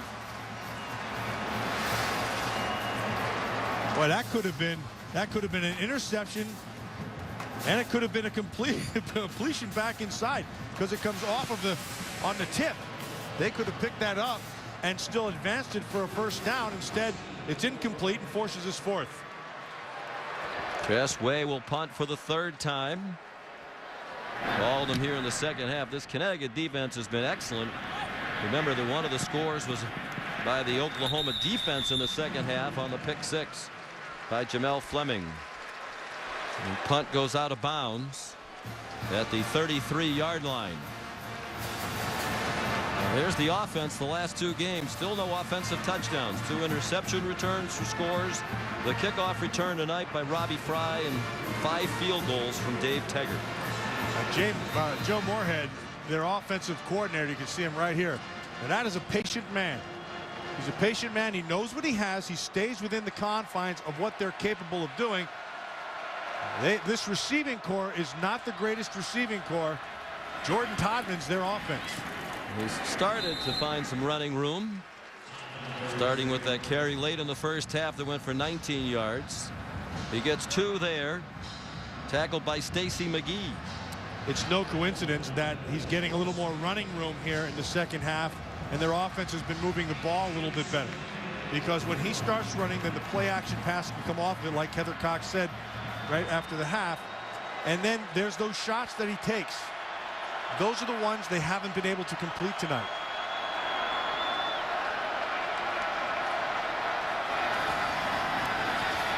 Frazier, a little too hot to handle for Michael Smith.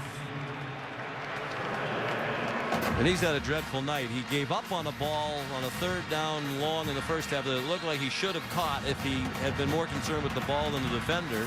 And then he had the ball ricochet off his hands that went for the touchdown by Jamel Fleming of Oklahoma here in the second half. And they keep sending him inside. Zach Frazier loves to throw inside, and that's a dangerous place to be. You got to be really accurate to throw Michael inside. Smith hasn't looked comfortable being in the traffic tonight either. 3rd down and 8. And the offense make a play for Connecticut. Penalty marker down. There's been 1 penalty in the game, a 5-yarder against Connecticut. On the offense, number 63, 5-yard penalty, still 3rd down. And now another on Adam Masters, the right tackle.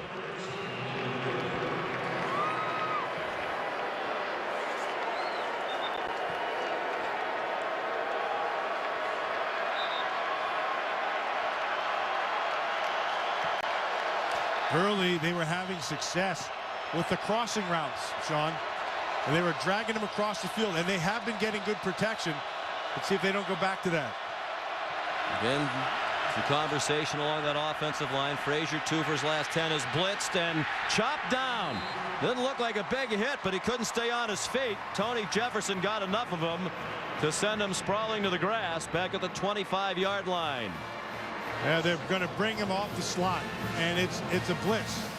Jefferson's going to come. You're going to see him right up top here. And now that's on the quarterback. The quarterback has to be able to account for that because it's outside the box. They would not have accounted for him rather. Jefferson gets the sack.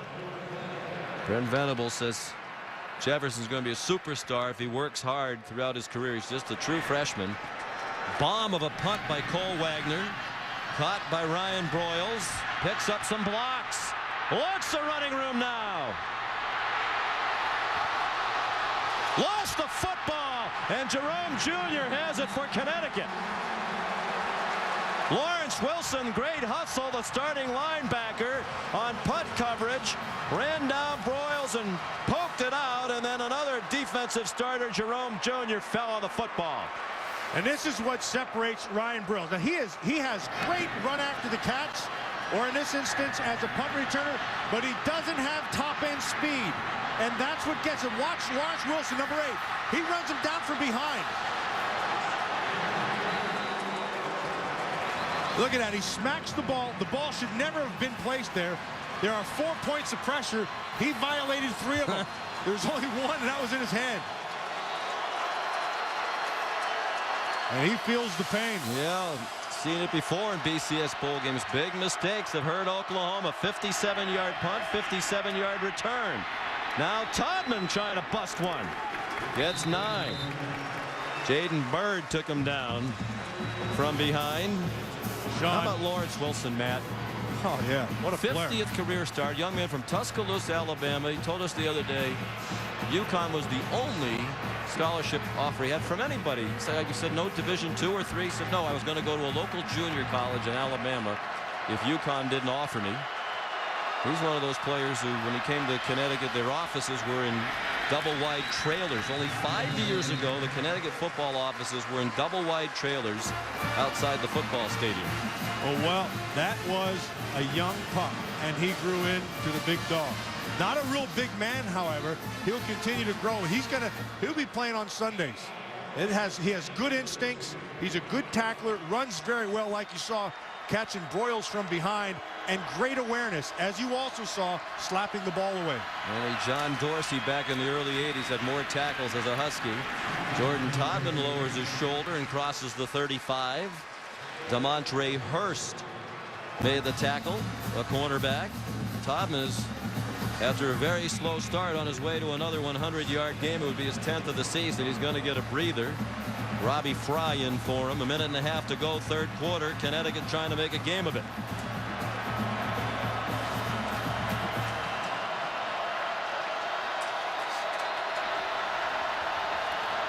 Second and 7. Fry got rocks as he crossed the line of scrimmage. Tom Wart in there, linebacker, another freshman who will hit you, made the stop. Yeah, I like Wart when I watch him on tape. And he's an aggressive kid.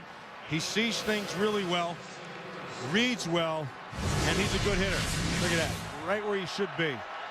Look at it from our DirecTV Ultimate Picture cam. Wart grew up in the United Kingdom. His dad used to do business over in the United States. We're bringing back inflatable footballs. He started throwing the footballs around at school in England. The headmaster said, those things are too pointy, you're going to hurt somebody. The family finally moved to the States when he's in the 8th grade. Another drop ball. This one by Ryan Griffin, the tight end, normally short-handed, and that's a huge drop. It would have moved the chains on third down. Instead, it's 4th and 6. And you can't blame the quarterback for that. Now, he's got to put a little mustard on this because it's inside. And he lets the ball gets into his pads and bounces it out. And he's also, it appeared, taking his eye off the ball a little bit. I think this physical Oklahoma linebacker and secondary corps made an impression on some of these Husky receivers. Yeah, well, that's inexcusable. Yep. Yeah, I don't care where you got the ball's there. That's your job. Catch the ball. It's right on your chest. Oh, high snap. Good job by Wagner. So Broyles another chance. He muffed 2 in their win against Nebraska. Caught that one and spun to the 30. That time he did keep all 4 points of pressure. 40-yard punt, 6-yard return. Heather? Guys, I've just gotten confirmation that the ambulance staff is getting ready to transport Ronell Lewis to the nearest hospital. Now, I've been told that Bonner Australia Hospital is about 5 minutes away. That's where they normally take any NFL players that get hurt in the stadium unless it's more significant, and then they'll go to Phoenix. But the ambulance is transporting Ronell Lewis for further evaluation. Any further update on what they think is wrong with him, Heather? No, they're obviously being very cautious and very quiet. Obviously, they'd like to talk to the family before they give out any other additional information, but they're all doing all the testing that they need to. They're certainly concerned with that neck area. All right, Landry Jones, thank you, Heather, to Kenny Stills for a first down to the 45. Piggyback on what Heather was talking about, that's protocol. And the medical staff does a fantastic job. And so they get him on the board, and they strap him down. They don't want him to move. I was watching, and he was moving when they were testing him. Those were all good signs, but they're going to follow the protocol like they should, and they will do exactly what they're doing. And the fact that they're taking him apparently to the local hospital, not into Phoenix, is also good news based on what Heather said. You thought they were testing him originally for a stinger when he first got over there because they weren't grabbing his hands. End of the third quarter, Oklahoma, a 2-touchdown lead at the Tostitos Fiesta Bowl.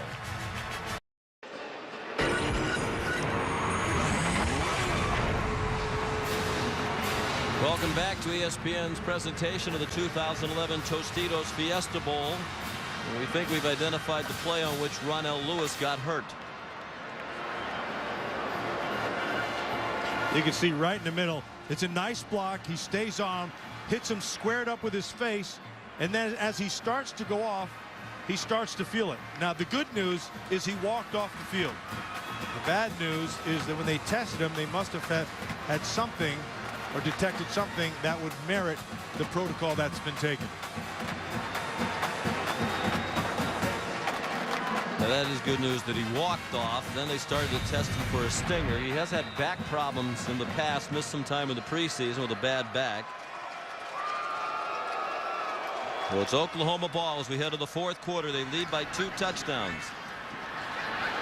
Ryan Broyles, nice maneuvering after the catch. Out of bounds in the arms of Jerome Jr., but it's a first down to the UConn 43. You know, and if you notice at the end of that hit by Junior, the ball came loose again. I talked about 4 points of pressure. There's DeMarco Murray closing out a prolific career for Oklahoma. And the 4 points of pressure are your hand, the palm of your hand, your forearm, the crook of your elbow, and tight against your body. Those are the 4 points. On that punt return, he violated 3 of them. He just had it in his hand. Landry Jones on 2nd and 6 for Broyles again. And he's working on another big night. That's his 11th catch of the night. 129, adding to his own single season Oklahoma record. He's a junior, but he's setting all of the receiving records, and it might be his last game. He talked with us the other day about the possibility he could well head into the NFL draft. Well, like we've witnessed here tonight, his run after the catch or his ability to run in the open field, it sets him apart. Averaging 112 yards receiving per game. He's better than that tonight with 160. He was the target on that deep ball, and it was very well covered by Bleedy Ray Wilson. Bleedy Ray Wilson can run with them. And the thing that Broyles has been killing teams with this team here tonight has been all the underneath things, all the underneath routes. All these things that require speed to run away, he's not been able to get. Broyles has averaged 9 catches per game this year. He's now had 100 receiving yards or more in 12 of his last 15 games. He had a huge bowl game in the Sun Bowl last year, and they went over Stanford with 15 catches.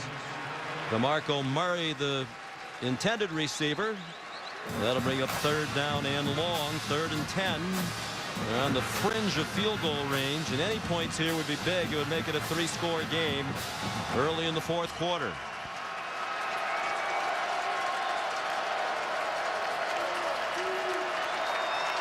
Bob Stoops says sometimes he will step in terms of the pace management. He lets the offensive staff basically run the offense, but if the game situation dictates they should slow down with a lead late, he might remind them, hey, let's take some time off the play clock.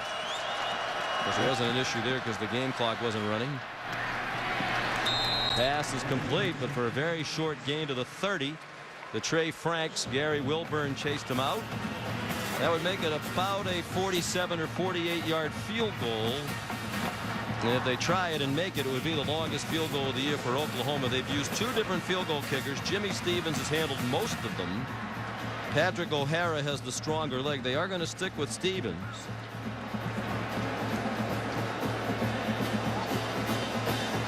Career long is 42. He made one from 41 tonight with room to spare. Longest attempt of the season will be this one. He hasn't tried one longer than 42. This should be 47, and it's a fake. And it is broken up. John Nemo, the holder, was looking for Trent Rattery, a backup tight end. And it was well played by Jerome Jr. He's made a couple of big plays on special teams here. He covered the Broyles fumble on the punt return. And he breaks up the pass intended for Rattery. That is a great play by Jerome Jr. Not good, great.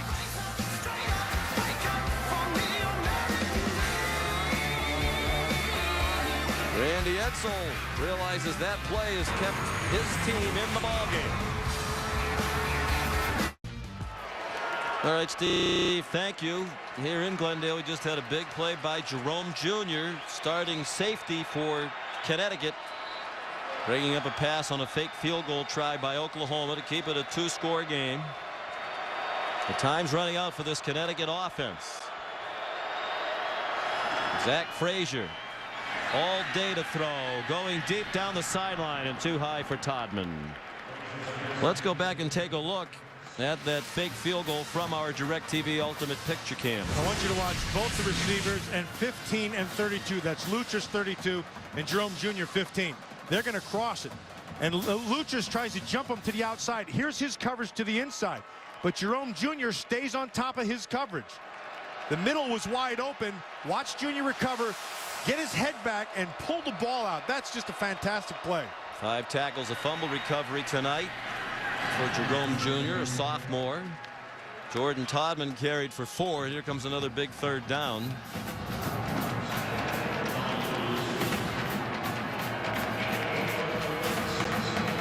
Well, Zach Frazier has not had an overwhelming night, but his receiving core, as you pointed out earlier, Sean, has not helped him. They have no playmakers. There have been there's one guy, Kashif Moore, 82 is the guy, or 6 rather, tonight. Here's 3 catches tonight. Frazier throws. There's a play. Isaiah Moore taken down by Jonathan Nelson. 15-yard completion to Isaiah Moore. This offensive line from UConn has protected pretty well tonight. And they've given him time. That time he was able to stand there in the pocket, step and throw mechanics were good. The ball's right where it needed to be to Isaiah Moore. Just his 2nd catch of the night and 15th of the year. They're 5 out of 14 now on 3rd downs. Not great, but that was a big one. Frazier after the fake throws short. Anthony Sherman, one of the captains, tackled by Travis Lewis. Short game. Sherman, one of those unsung heroes. Randy Edsall said, hey, a lot of Jordan Todman's success is because of the work that Anthony Sherman does in lead blocking. He is a tough guy. He's a smart guy, has very good vision. And why that's important, he has to see the hole that Todman's going to take, because Todman trusts him implicitly. Todman tackled again by Travis Lewis, who's had another good game for Oklahoma. Line of scrimmage will be the 45-yard line, and another 3rd down for Connecticut. You think they're at the time of the game now where they're getting toward 4-down country? Not quite yet.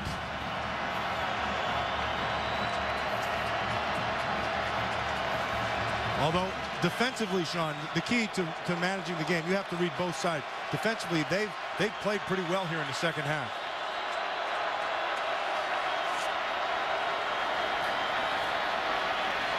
Frazier given time again, just lofts it up, and it is caught.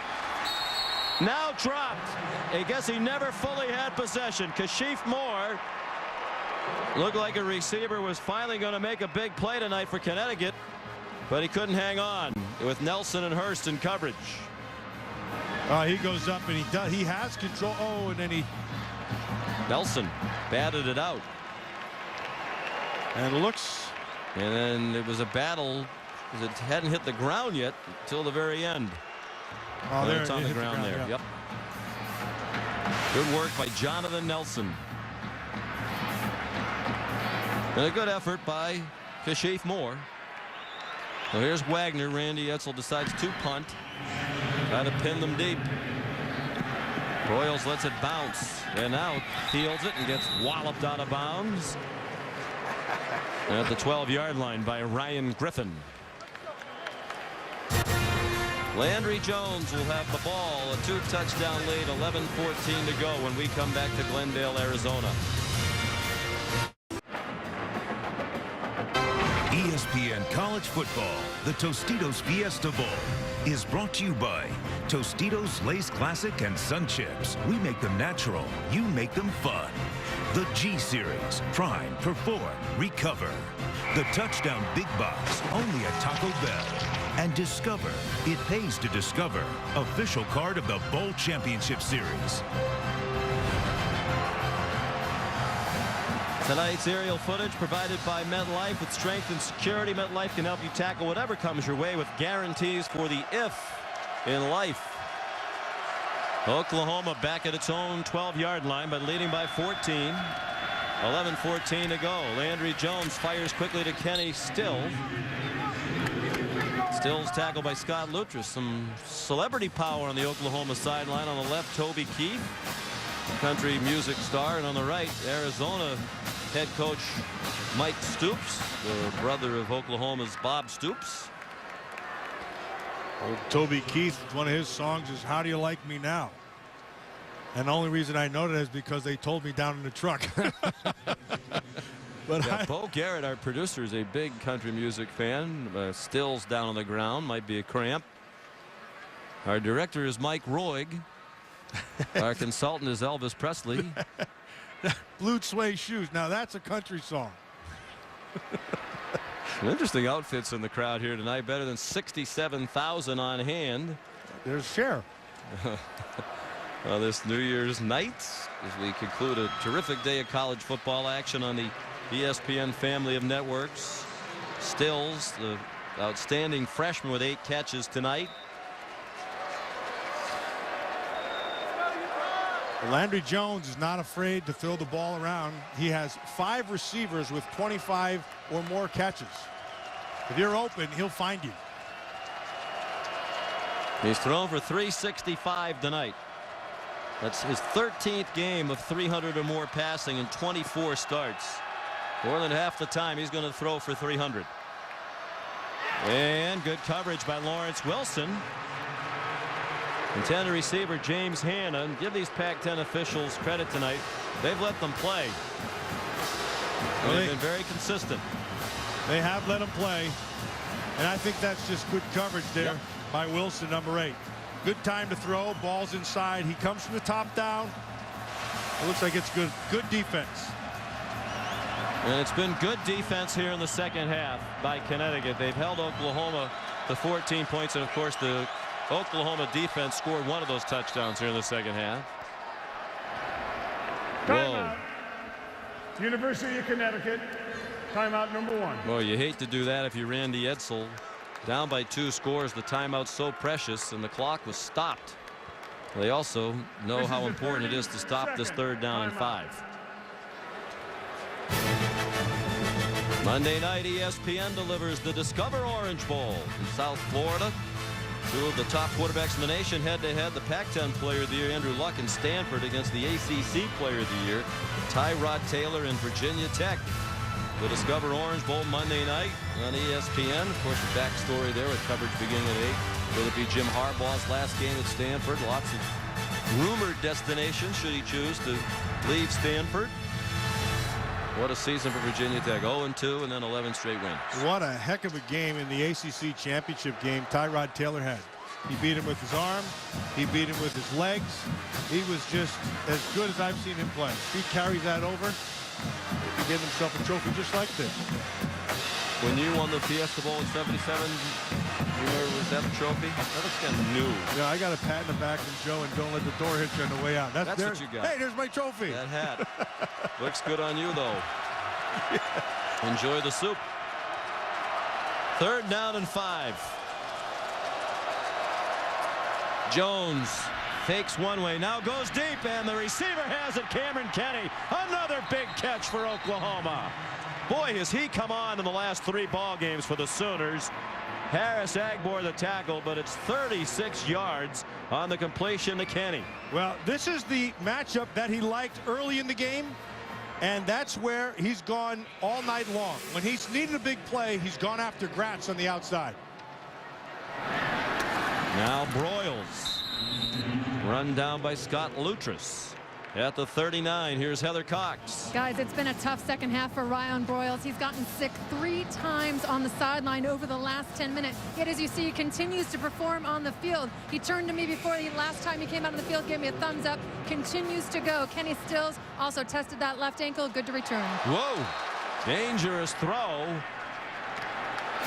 Intended for Ryan Broyles. He got knocked down by Bleedy Ray Wilson. Bleedy Ray Wilson reads it. And just, he's not going to make him feel any better. If he was throwing up now, this is really going to make him sick. He's impressive. Wilson, and just a sophomore. A sophomore. Pennsylvania. That's an Edinburgh kid, isn't he? Oh, put down the Pennsylvania pom-poms. That's a good Pennsylvania guy. You got to love him. There, Nami. Another third down, under 10 minutes to go now. Jones up to the line. He runs the play clock all the way down. They better snap it. Didn't get it off.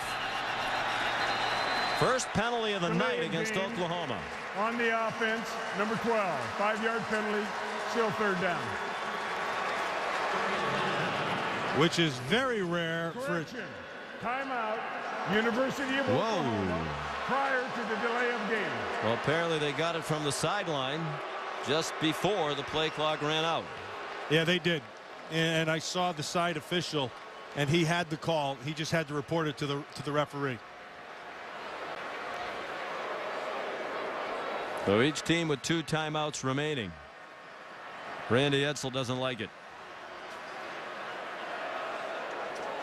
Well, Randy Edsall can't see and have the benefit of seeing what we see here. My eyes were down on the sideline, and the side judge, he did have the call. And the clock was going down, and Coach Stoops, he hit the timeout, and they waved it off, and the referee did see it.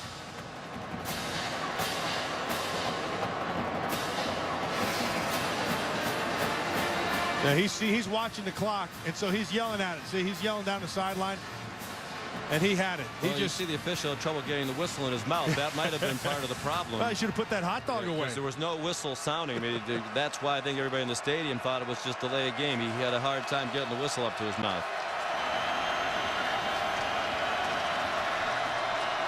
Jones up to 408 yards passing now. Throws over the middle and caught by Trey Franks. Another huge third down conversion for Oklahoma. And it gets them into field goal range as well.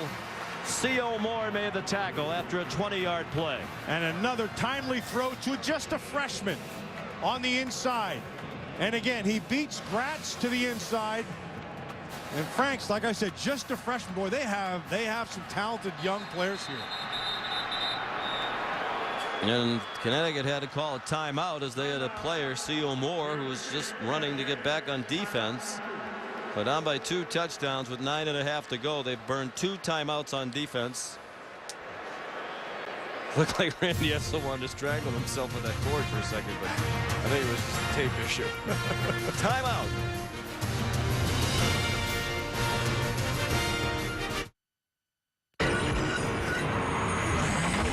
Back to ESPN's college football coverage of the 2011 Tostitos Fiesta Bowl. That's the problem for Moore. He couldn't get his shoe bag on. Yeah, so you have one of 3 things. You get it fixed, get off the field, or get a timeout, or take the timeout. They chose the timeout. So he has the shoe back on. It's 1st and 10 Oklahoma at the 20 of Connecticut, already leading by 14 points. DeMarco Murray slides up the middle for 7. Lawrence Wilson made the tackle. Well, Landry Jones has set an Oklahoma bowl game record. 428 yards passing, breaks his own record. He had 418 in the Sun Bowl win last year against Stanford in a shootout. He has a chance for the overall school record tonight, which he shares with Sam Bradford. The most quarterbacks ever thrown for in any game at Oklahoma is 468. Jones did it this year at Oklahoma State. Sam Bradford threw for 468 once too, and Murray has the first down inside the 10 to the 7-yard line. And what a career he's had, you know, with the injuries, a lot of stops and starts in his career, but at the end of the day, he's their all-time points leader. He's their all-time touchdown maker. He's their all-time leading receiver among running backs. 50 touchdowns, that's rushing, but he has 65 total, and that is the all-time record. When you break records held by Steve Owens and Joe Washington and guys like that, you've had a tremendous career. Oh, he fits right up there. Now, this is a different offense than the names that you mentioned, but this is a very effective runner and receiver. Here he comes again. Oklahoma's all-time leader in all-purpose yards and touchdowns and points scored, and in receiving yards by a running back. Over 6,600 all-purpose yards entering tonight. Again, that's the rushing yard number, but in total touchdowns, he's number 1. Well, that second guy right there, old Simbo, Billy Sims, that was That was one of the great ones. And had he stayed healthy, he would have been in the Hall of Fame in the National Football League. And he just tore Oklahoma up. Won the Heisman as a junior. And they've had some great runners here at Oklahoma. DeMarco Murray doesn't have to take a back seat to any of them. Timeout number 2. And he has over 1,400 yards, Murray, in 3 different categories: rushing yards, receiving yards at a career, and return yards. George Buster Rhymes, the only other player in the great history of Oklahoma who has done that. And Oklahoma all business tonight. We talked about the 5-game losing streak in BCS bowl games. I know their fans and their players and coaches are tired of hearing about it, but it exists. Their last BCS bowl win back in 2003 in the Rose Bowl. But an impressive performance from start to finish tonight. On the other hand, if you're Connecticut, there's a lot of little things. You didn't get the 4th down early in the game. You have the ball go off a receiver's hand and go back the other way for a touchdown. You might look at the score at the end of the game and see that they lost by double digits, but it could have been a lot different for Connecticut. Well, certainly Connecticut will be disappointed, but a lot of those things were created by a more talented team, specifically in the skill department, and we've seen it here tonight. Landry Jones has just been fantastic. We've seen Stills outside. We've seen Kenny outside. DeMarco Murray behind the ball, and then you got the little guy in the slot there, old number 85. Broyles. He's not bad. He's not bad. 12 catches tonight. They have 2 receivers over 150 yards receiving, Broyles and Kenny. And there's Broyles again with a catch, and it is a touchdown. He's ruled inbounds with Harris Agbor all over him.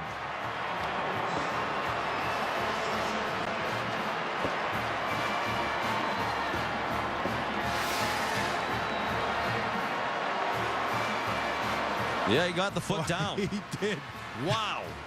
What an effort by Broyles, and another terrific call by these officials.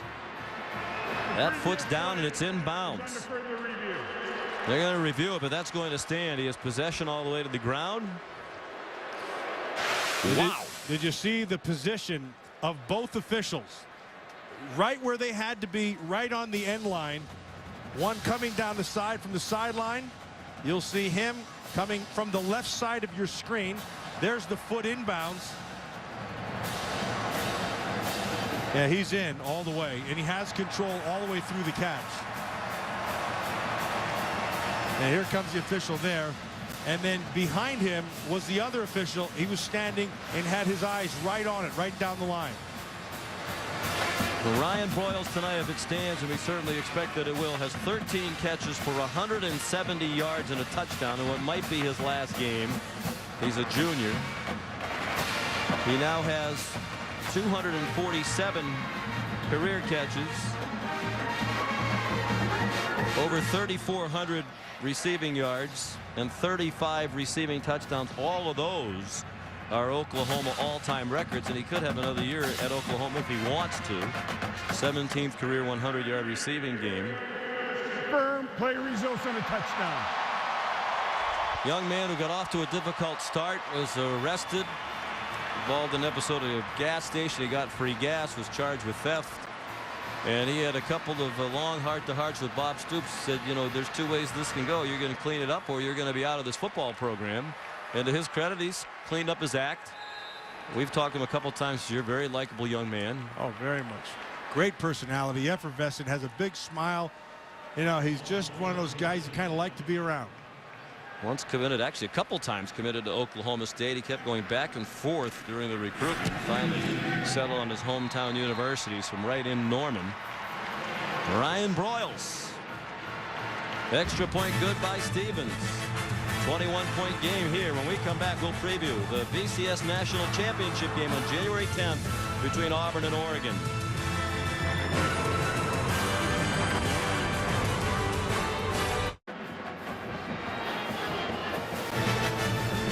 Monday, January 10th. Don't miss the marquee event of the college football season, the Tostitos BCS National Championship game. And Heisman Trophy winner Cameron Newton complete one of the greatest individual seasons in college football history and give Auburn their second national championship. Will Oregon's dynamic offense carry the day? Number 1 versus number 2, January 10th, 8 o'clock on ESPN. First meeting between the two, and the first time the championship game has come down between two teams that were not ranked in the AP preseason top 10. Cam Newton, the 9th player in the last 11 years to win the Heisman and then play for the national title. Hasn't been good for the Heisman winners. They're 2-6 in BCS championship games. Here's Anthony Sherman. Nice run back by their starting fullback out to the 47-yard line. So who do you like? What do you look for in that national championship game 10 days from tonight right here in this building? Well, first thing you have to do is you have to look at the Heisman Trophy winner. And like you mentioned, can he complete the journey? And because he's just such a dynamic player, and he can do it in a variety of different ways. And people forget how good a thrower he is because he's such a fantastic runner. And then when you go over and look at Oregon, you see two things. First of all, you see how well they run the football, but it's the pace again. And this is the fastest team. This is fast break football. Robbie Fry trying to turn the corner and could not. Frank Alexander held the ground at the end. And it's a loss on the play. Now, the interesting thing for me is going to be how Oregon plays against a physical defense. And they passed the test early against Stanford, and Stanford was still finding out exactly what they were.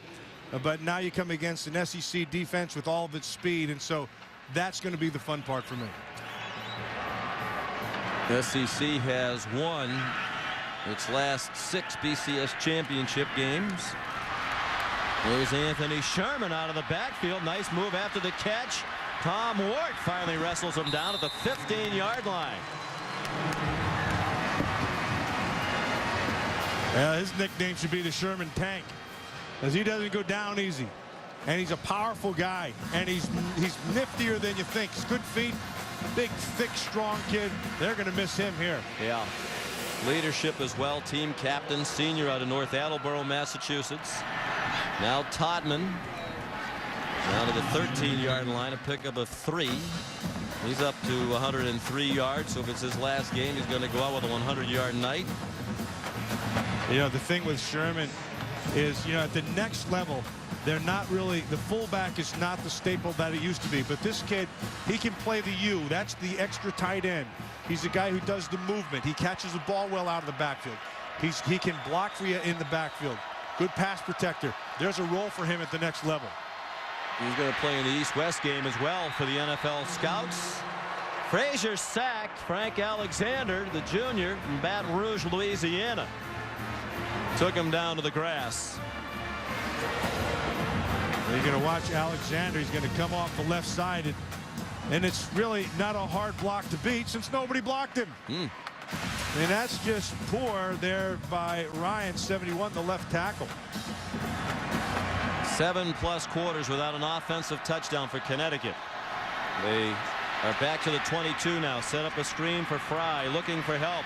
And it's just a posse of Sooners, and DeMondre Hurst wound up making the tackle.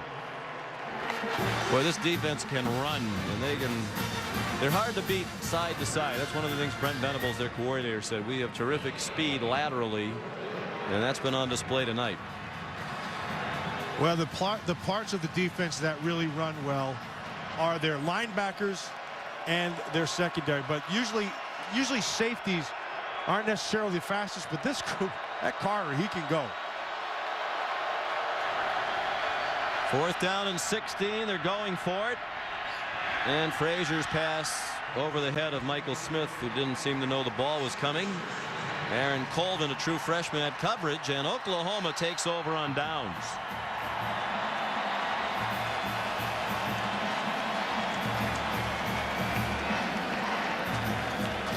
Well, Sean, if we go back to the beginning of the game, we said a few things had to happen for Connecticut to be able to win.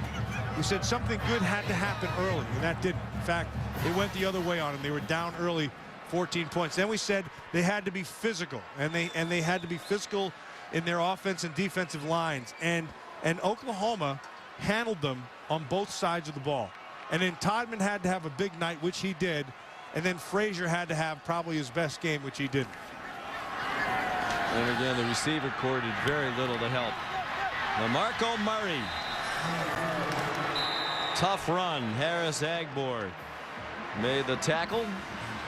And if we go back to the beginning of the game and look at what was talked about for this Oklahoma team, all of them came through.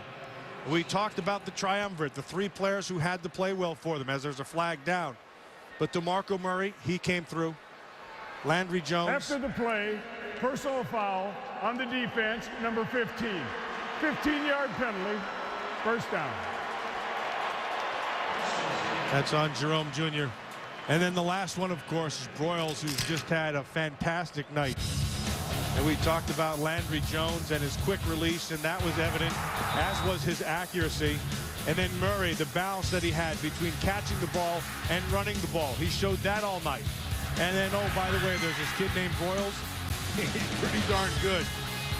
He can beat you catching the ball. He can beat you running after the catch. This is a really dynamic offense. It's the 4th career 400-yard passing game for Landry Jones, and that adds to his own school record. And again, he's only a sophomore. A sophomore. And the weather's not even chilly. No, the weather not chilly for college football. Oh, Keith Jackson, he was just the best, wasn't he? Harris Agbor limping off. They were short-handed at safety tonight. Mike Lang, who started a lot of the season, didn't make the trip due to academic issues. Well, Agbor stepped in as the starter. Played a pretty solid game here tonight. And, you know, it's going to be, in all likelihood, a loss for Connecticut.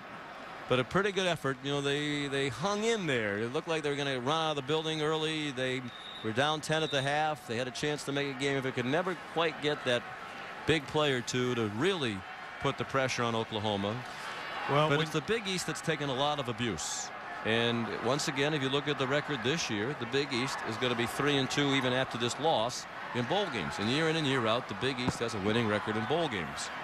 You know, I think people who dog the Big East should go watch some of the tape of that conference, because I'm telling you, I've watched a bunch of tapes for this game, and you watch that West Virginia defense, you watch the South Florida defense, and there's some teams there that are physical and can run.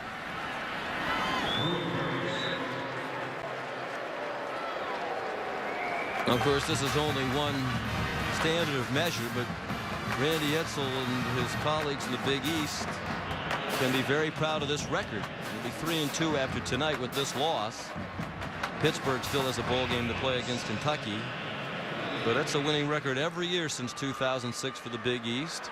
And they took a little bit of a beating because they didn't have a great team this year. Right. But in each of the previous 5 years, they've had a team finish in the top 12 of the final BCS standings. A really good Louisville team went down and won the Orange Bowl. We saw West Virginia win out here in the Fiesta Bowl against Oklahoma. Cincinnati had a terrific club. I talked with Nick Carparelli, who does a great job running the Big East Football Conference today. He said, I think the bowl season proves his point. He said, we didn't have a great team this year, but we have a lot of very good teams, including Connecticut. West Virginia, very good. And I think the impressive thing for this Connecticut team is there's a lot of good young players here, as there is on this Oklahoma team. And so I think, you know, bright days for both these teams. But for Oklahoma, they have the makings of a national championship team. They have to keep some of their guys here, but even that, they have some young freshmen who are just dynamic. Dumped off short. Rattery fumbled. Picked up on a hop by Jerome Jr. And now they're calling it an incomplete pass. Wow. Maybe the whistle was blowing. We just didn't hear it, but it seemed like it took a long time for that whistle to blow. Well, that's a catch, and he took about 3 steps up the field. Well, no, he didn't have possession. He never really had possession of it. It was a good call. Yep. And you could see the official was running in. Maybe just didn't hear the whistle, or it wasn't in his mouth, but you could see the official on the near side of the field almost immediately saying incomplete. He'll start running. Well, this has been, and we talked about it earlier, but this has been a really well officiated game. Yes. Third and final timeout. I think it's called a timeout. I wonder if it's hoping for a replay review here. Monday night, ESPN delivers the Discover Orange Bowl. Andrew Luck and Tyrod Taylor head-to-head, two of the very best quarterbacks in the country. Monday night on ESPN, coverage beginning at 8 o'clock, and also available on ESPN Radio, online at ESPN3.com, and on your phone. What a fantastic job Jim Harbaugh has done at Stanford. And for those of you who haven't really paid much attention to what's going on at Stanford, I'll tell you, I put the tape on of the Stanford team to watch them, and I was shocked at how physical and how big they've become. He's just done a fantastic job of getting him in the weight room. And I know one of the guys, one of their strengths coaches there, is the old All-Pro from the Oakland Raiders, Steve Wisniewski. And so they have just done a fantastic job, and they've remade that team physically. And then, of course, what he's done with the quarterback. Like I said, Andrew Luck is NFL ready right now. Well, there's been some mumblings in recent years. He's leaning toward coming back in recent weeks, leaning toward coming back. This is a challenge, by the way, by Connecticut, and I think they're going to lose it. The ruling on the field is confirmed. The pass is incomplete. University of Connecticut has charged their third and final timeout. They've also used their coach's challenge. The down will be 4. There, he never has possession. Ball is rolling around. Looked at a quick glance like he caught it and turned up the field, which he never caught it. It'll be interesting to see what happens with Jim Harbaugh. Yes. If that Michigan job would come open, and they, of course, took a beating today, if they would want to go after him.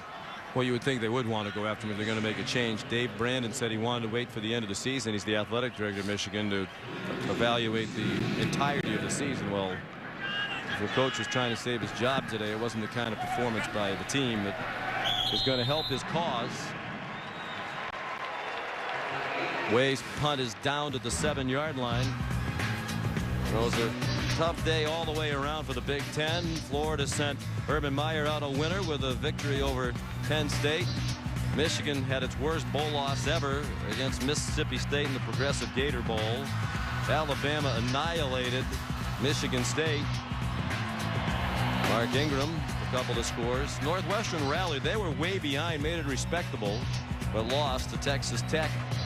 And then Wisconsin, in an exciting Rose Bowl game presented by Vizio, went down to TCU. So 0 for 5 today for the Big Ten. Fitzgerald's a good coach. The more I see his teams play at Northwestern, the more I watch him, he's really good. And the pass is off the hands of Difton and intercepted by Tony Jefferson, and another pick six.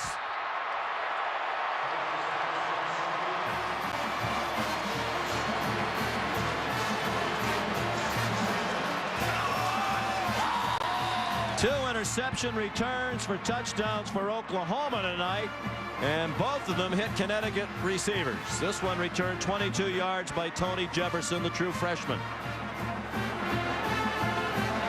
Well, it's in his hands, but it's also a good defensive play on the backside. He didn't quite get the number, and then just a nice job of taking it back by Jefferson.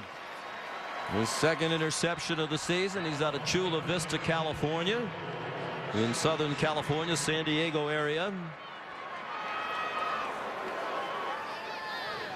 Jimmy Stevens makes it 48-20.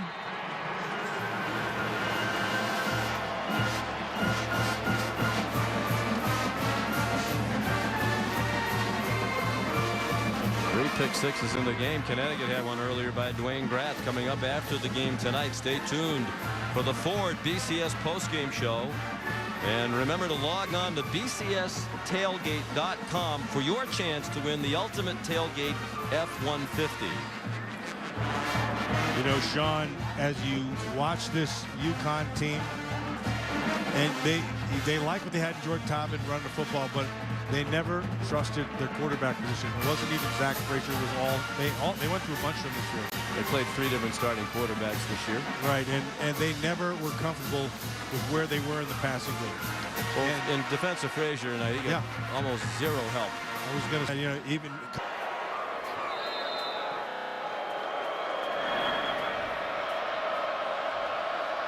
Best way to kick off again. Bounces one down the field. Anthony Sherman again. to the 32-yard line. Well, believe it or not, there's still more action. Not only the national championship game still to come from here in Glendale, but the GoDaddy.com Bowl is this Thursday night on ESPN. Dwight Dasher, a talented player, leads the Sun Belt champs Middle Tennessee against the MAC champs Miami of Ohio, the Redhawks. GoDaddy.com this Thursday, 8 Eastern on ESPN. Of course, Miami of Ohio was the school that Mike Haywood was coaching.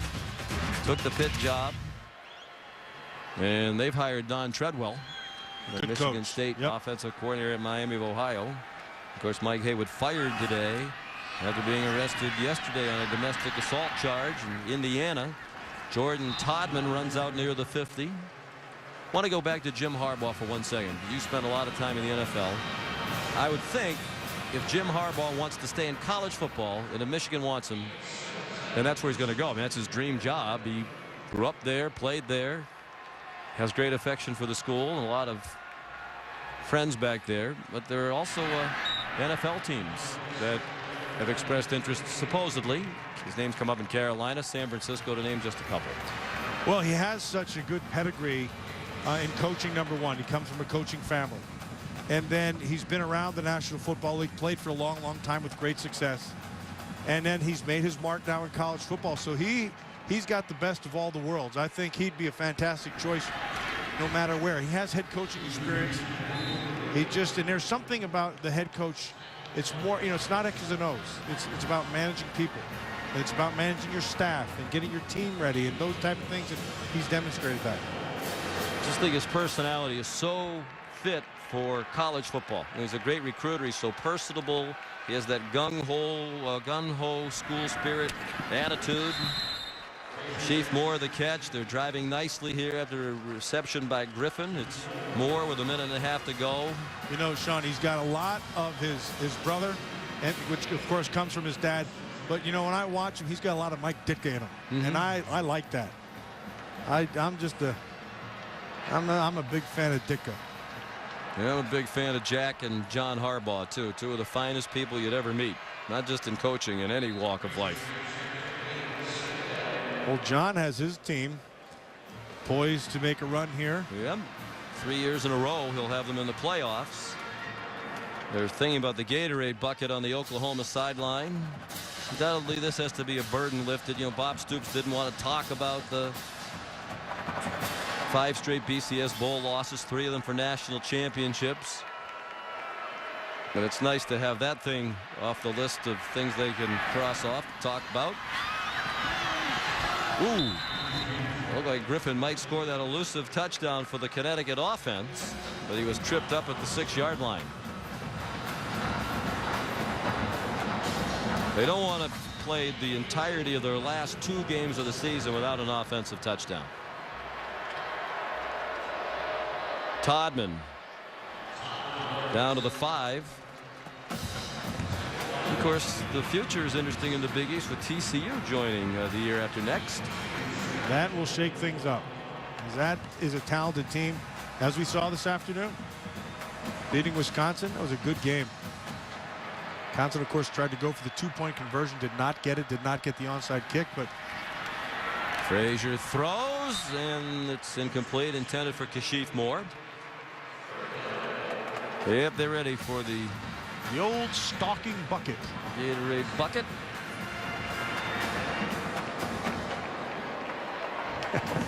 Always, here's the key in college football. Always get 2 departing seniors to dump it on your coach. Never use an underclassman. If you're an underclassman and he don't like the cold, you ain't playing next year. Well, Beal was offside.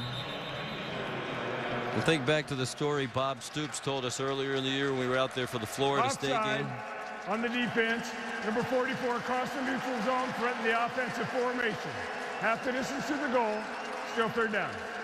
So he got the job. His plan was go back to Gainesville, get his personal affairs in order. But then he started recruiting, started putting together staff. He barely got back to Gainesville, running around. He was very happy as the defensive coordinator at Florida. When he finally got back to Gainesville a couple weeks later, he said to one of his best friends, "I think I've ruined my life." Exactly. But it turned out to be just the opposite. He's working his way toward legendary status at Oklahoma if he isn't there already. Jordan Taubman didn't quite get to the end zone. We said it's hard to think of him as 50 years old.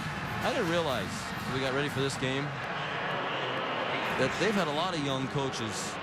Bud Wilkinson, Fairbanks, Switzer, all were 35 or younger when they became the head coach at Oklahoma. Taubman stopped on 4th and goal. So they cannot get that elusive touchdown. And they can get the not so elusive coach with the Gatorade bucket. He'll take it. They've waited a long time for that in the BCS game. Yeah, that was smart. See, Mensic's a senior. He dumped it on him. He's a Mensick candidate. He's a Mensick guy. That's right.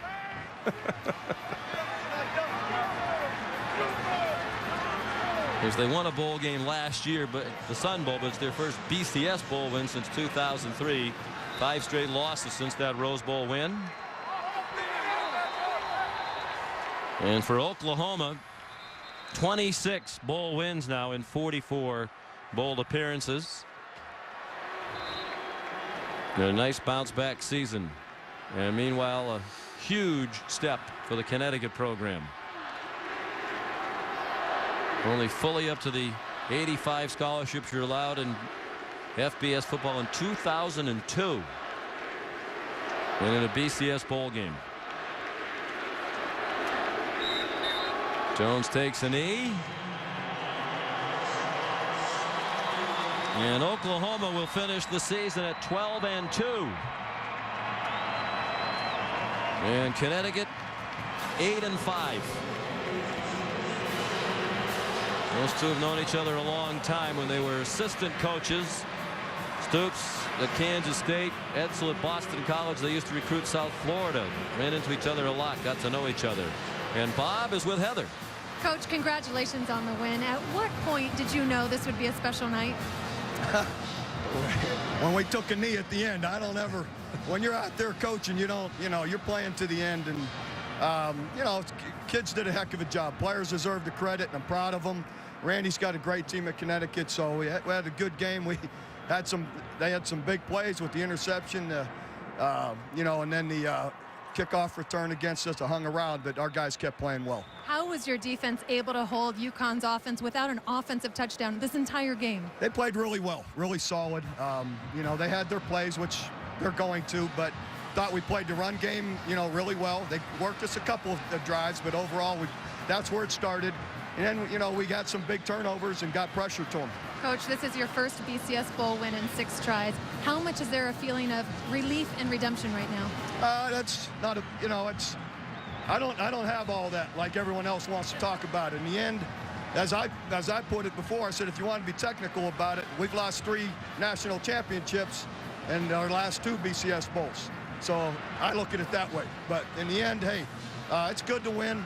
These guys did a great job. So it was, it's fun. How impressed were you by your big 3 on offense tonight? Those guys are great players. Landry had a huge game. Ryan Broyles just does some of the most amazing things catching the football. And DeMarco's just always so steady, tough, physical.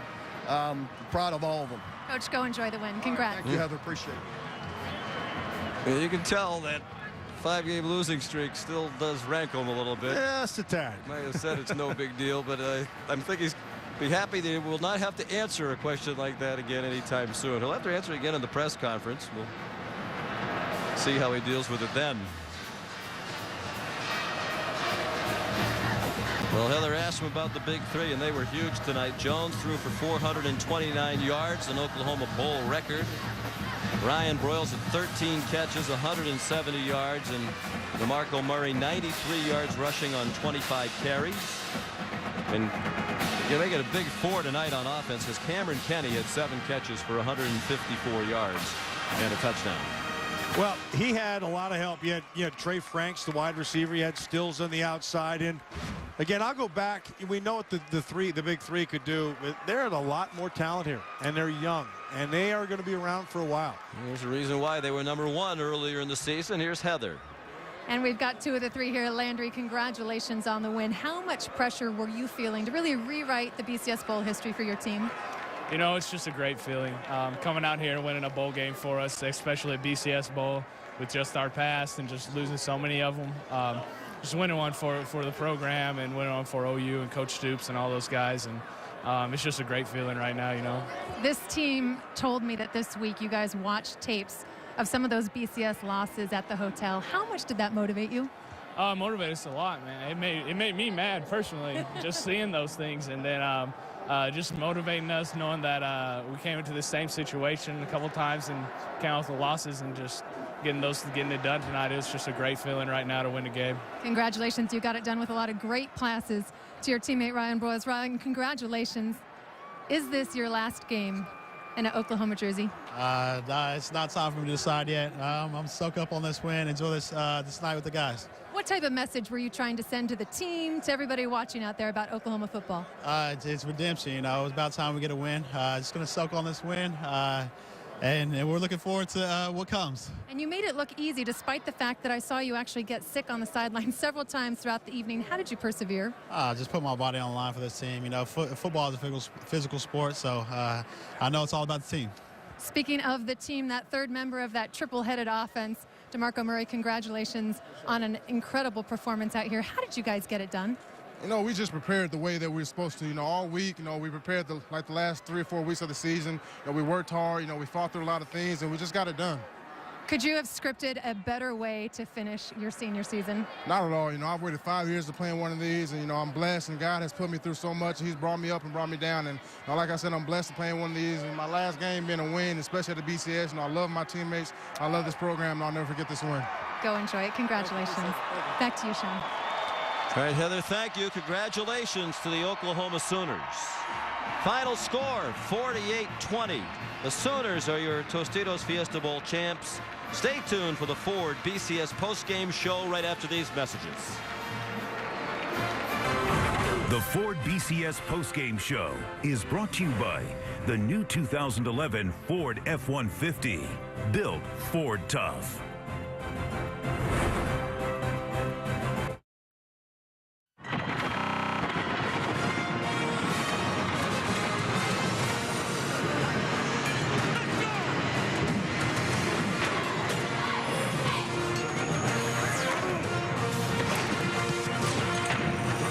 Welcome to the Ford BCS postgame show. And welcome back to University of Phoenix Stadium, where Oklahoma has defeated Connecticut in the Tostitos Fiesta Bowl. Let's head down to the field to John Saunders for the Fiesta Bowl awards ceremony. John? Sean, thanks a lot. First of all, our congratulations to the University of Connecticut on a fine season. But our best congratulations to Oklahoma and the Sooners for winning the Fiesta Bowl. Coach Bob Stoops is trying to get his captains up here, but we're going to try and do that in a moment. But first of all, joining me to present the awards are Tostitos Vice President, Mr. Justin Lambeth, Director of Tostitos, Ms. Janelle Hottinger, and Tostitos Fiesta Bowl Chairman, Mr. Dwayne Woods. Dwayne, will you make the first presentation? Yes, my great honor on behalf of our 3,000 volunteers to present the 40th annual Tostitos Fiesta Bowl game trophy to head coach Bob Stoops and the Oklahoma Sooners. Congratulations, coach.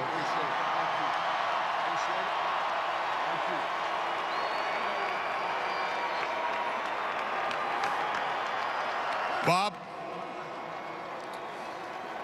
we talked to coaches before the game and some of the players, and they were so intense. They felt that the last couple of times you were here, you didn't have the knockout punch, and so you went to Sugar Ray Leonard and Muhammad Ali. Yeah, we wanted to come in with a fighter's mentality. We've been watching some good boxers through the years, and so they did a good job fighting here tonight. It was interesting because this was typical Bob Stoops football, a great offense and a dominating defense. Well, I was proud of the players. They sure deserve the credit. You know, both sides of the ball really did play well all night. Offense moved it, run and pass, and defense didn't give up a touchdown the entire night. It's pretty special.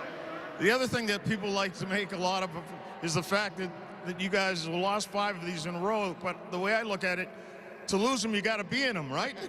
They're not easy to get to. Just look around the country, and I've always had an appreciation for that. I realize that, and so anyway, I'm proud of these players for being able to bring this trophy home. Well, congratulations to you once again on a fine season.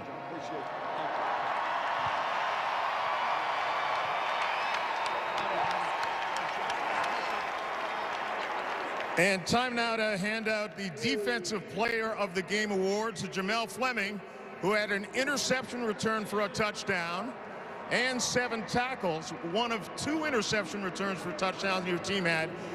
Did not give up a defensive touchdown in the game, or rather an offensive touchdown in the game, and made that last-second stop as well. How important was that to you guys? Oh, really important. We played all hard, played hard as we could this whole game, and we're just happy that we came out with a W. Your team seemed extremely focused, especially on defense. You get that 4th down stop early in the game. How key was that? Oh, big. It gave us momentum, and we just flew right off the momentum, so we're happy. Congratulations. Time to bring in Landry Jones, the offensive player of the game. Over 400 yards passing, setting another Oklahoma Bowl record for passing, and the 2nd most yards ever in the Tostitos Fiesta Bowl. You came out firing in this game, and again, the focus of the team so important. Yeah, just want to give it to my teammates right now. The offensive line, receivers, tight ends, defense, they just did a great job and made my job easy tonight, and came out here and executed well and got us a good win. Were you aware you completed your first 11 passes? I was too focused on the game. I didn't even notice that I completed the first 11 passes. When you think about your career at Oklahoma, you started last year not even knowing you were going to be a starting quarterback because Sam Bradford was in there. He gets hurt. How much have you learned from him, and what advice do you have for him tomorrow? Because he's got a pretty big game coming up for the Rams. Just learning from Sam last year, just getting into a rhythm. That's one of the big things he always told me. Get yourself in the rhythm. If there's things not quite as open downfield, go ahead and take your check down and just get yourself going a little bit. And so I'll just relay that advice back to him. Get yourself in a rhythm tomorrow and take your check down. So don't force anything down the field and take care of the ball. All right, I'm sure he's listening and watching right now. Congratulations to Landry Jones, Bob Stoops, and the Oklahoma Sooners. Right now, back to Sean McDonough. All right, John, thank you.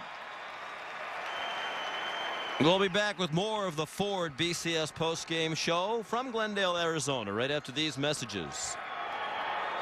The Ford BCS postgame show is brought to you by Tostitos, Lay's Classic, and Sun Chips. We make them natural. You make them fun.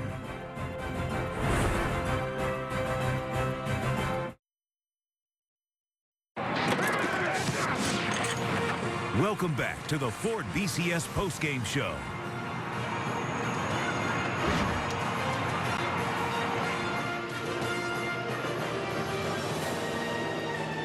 We're back in Glendale, Arizona.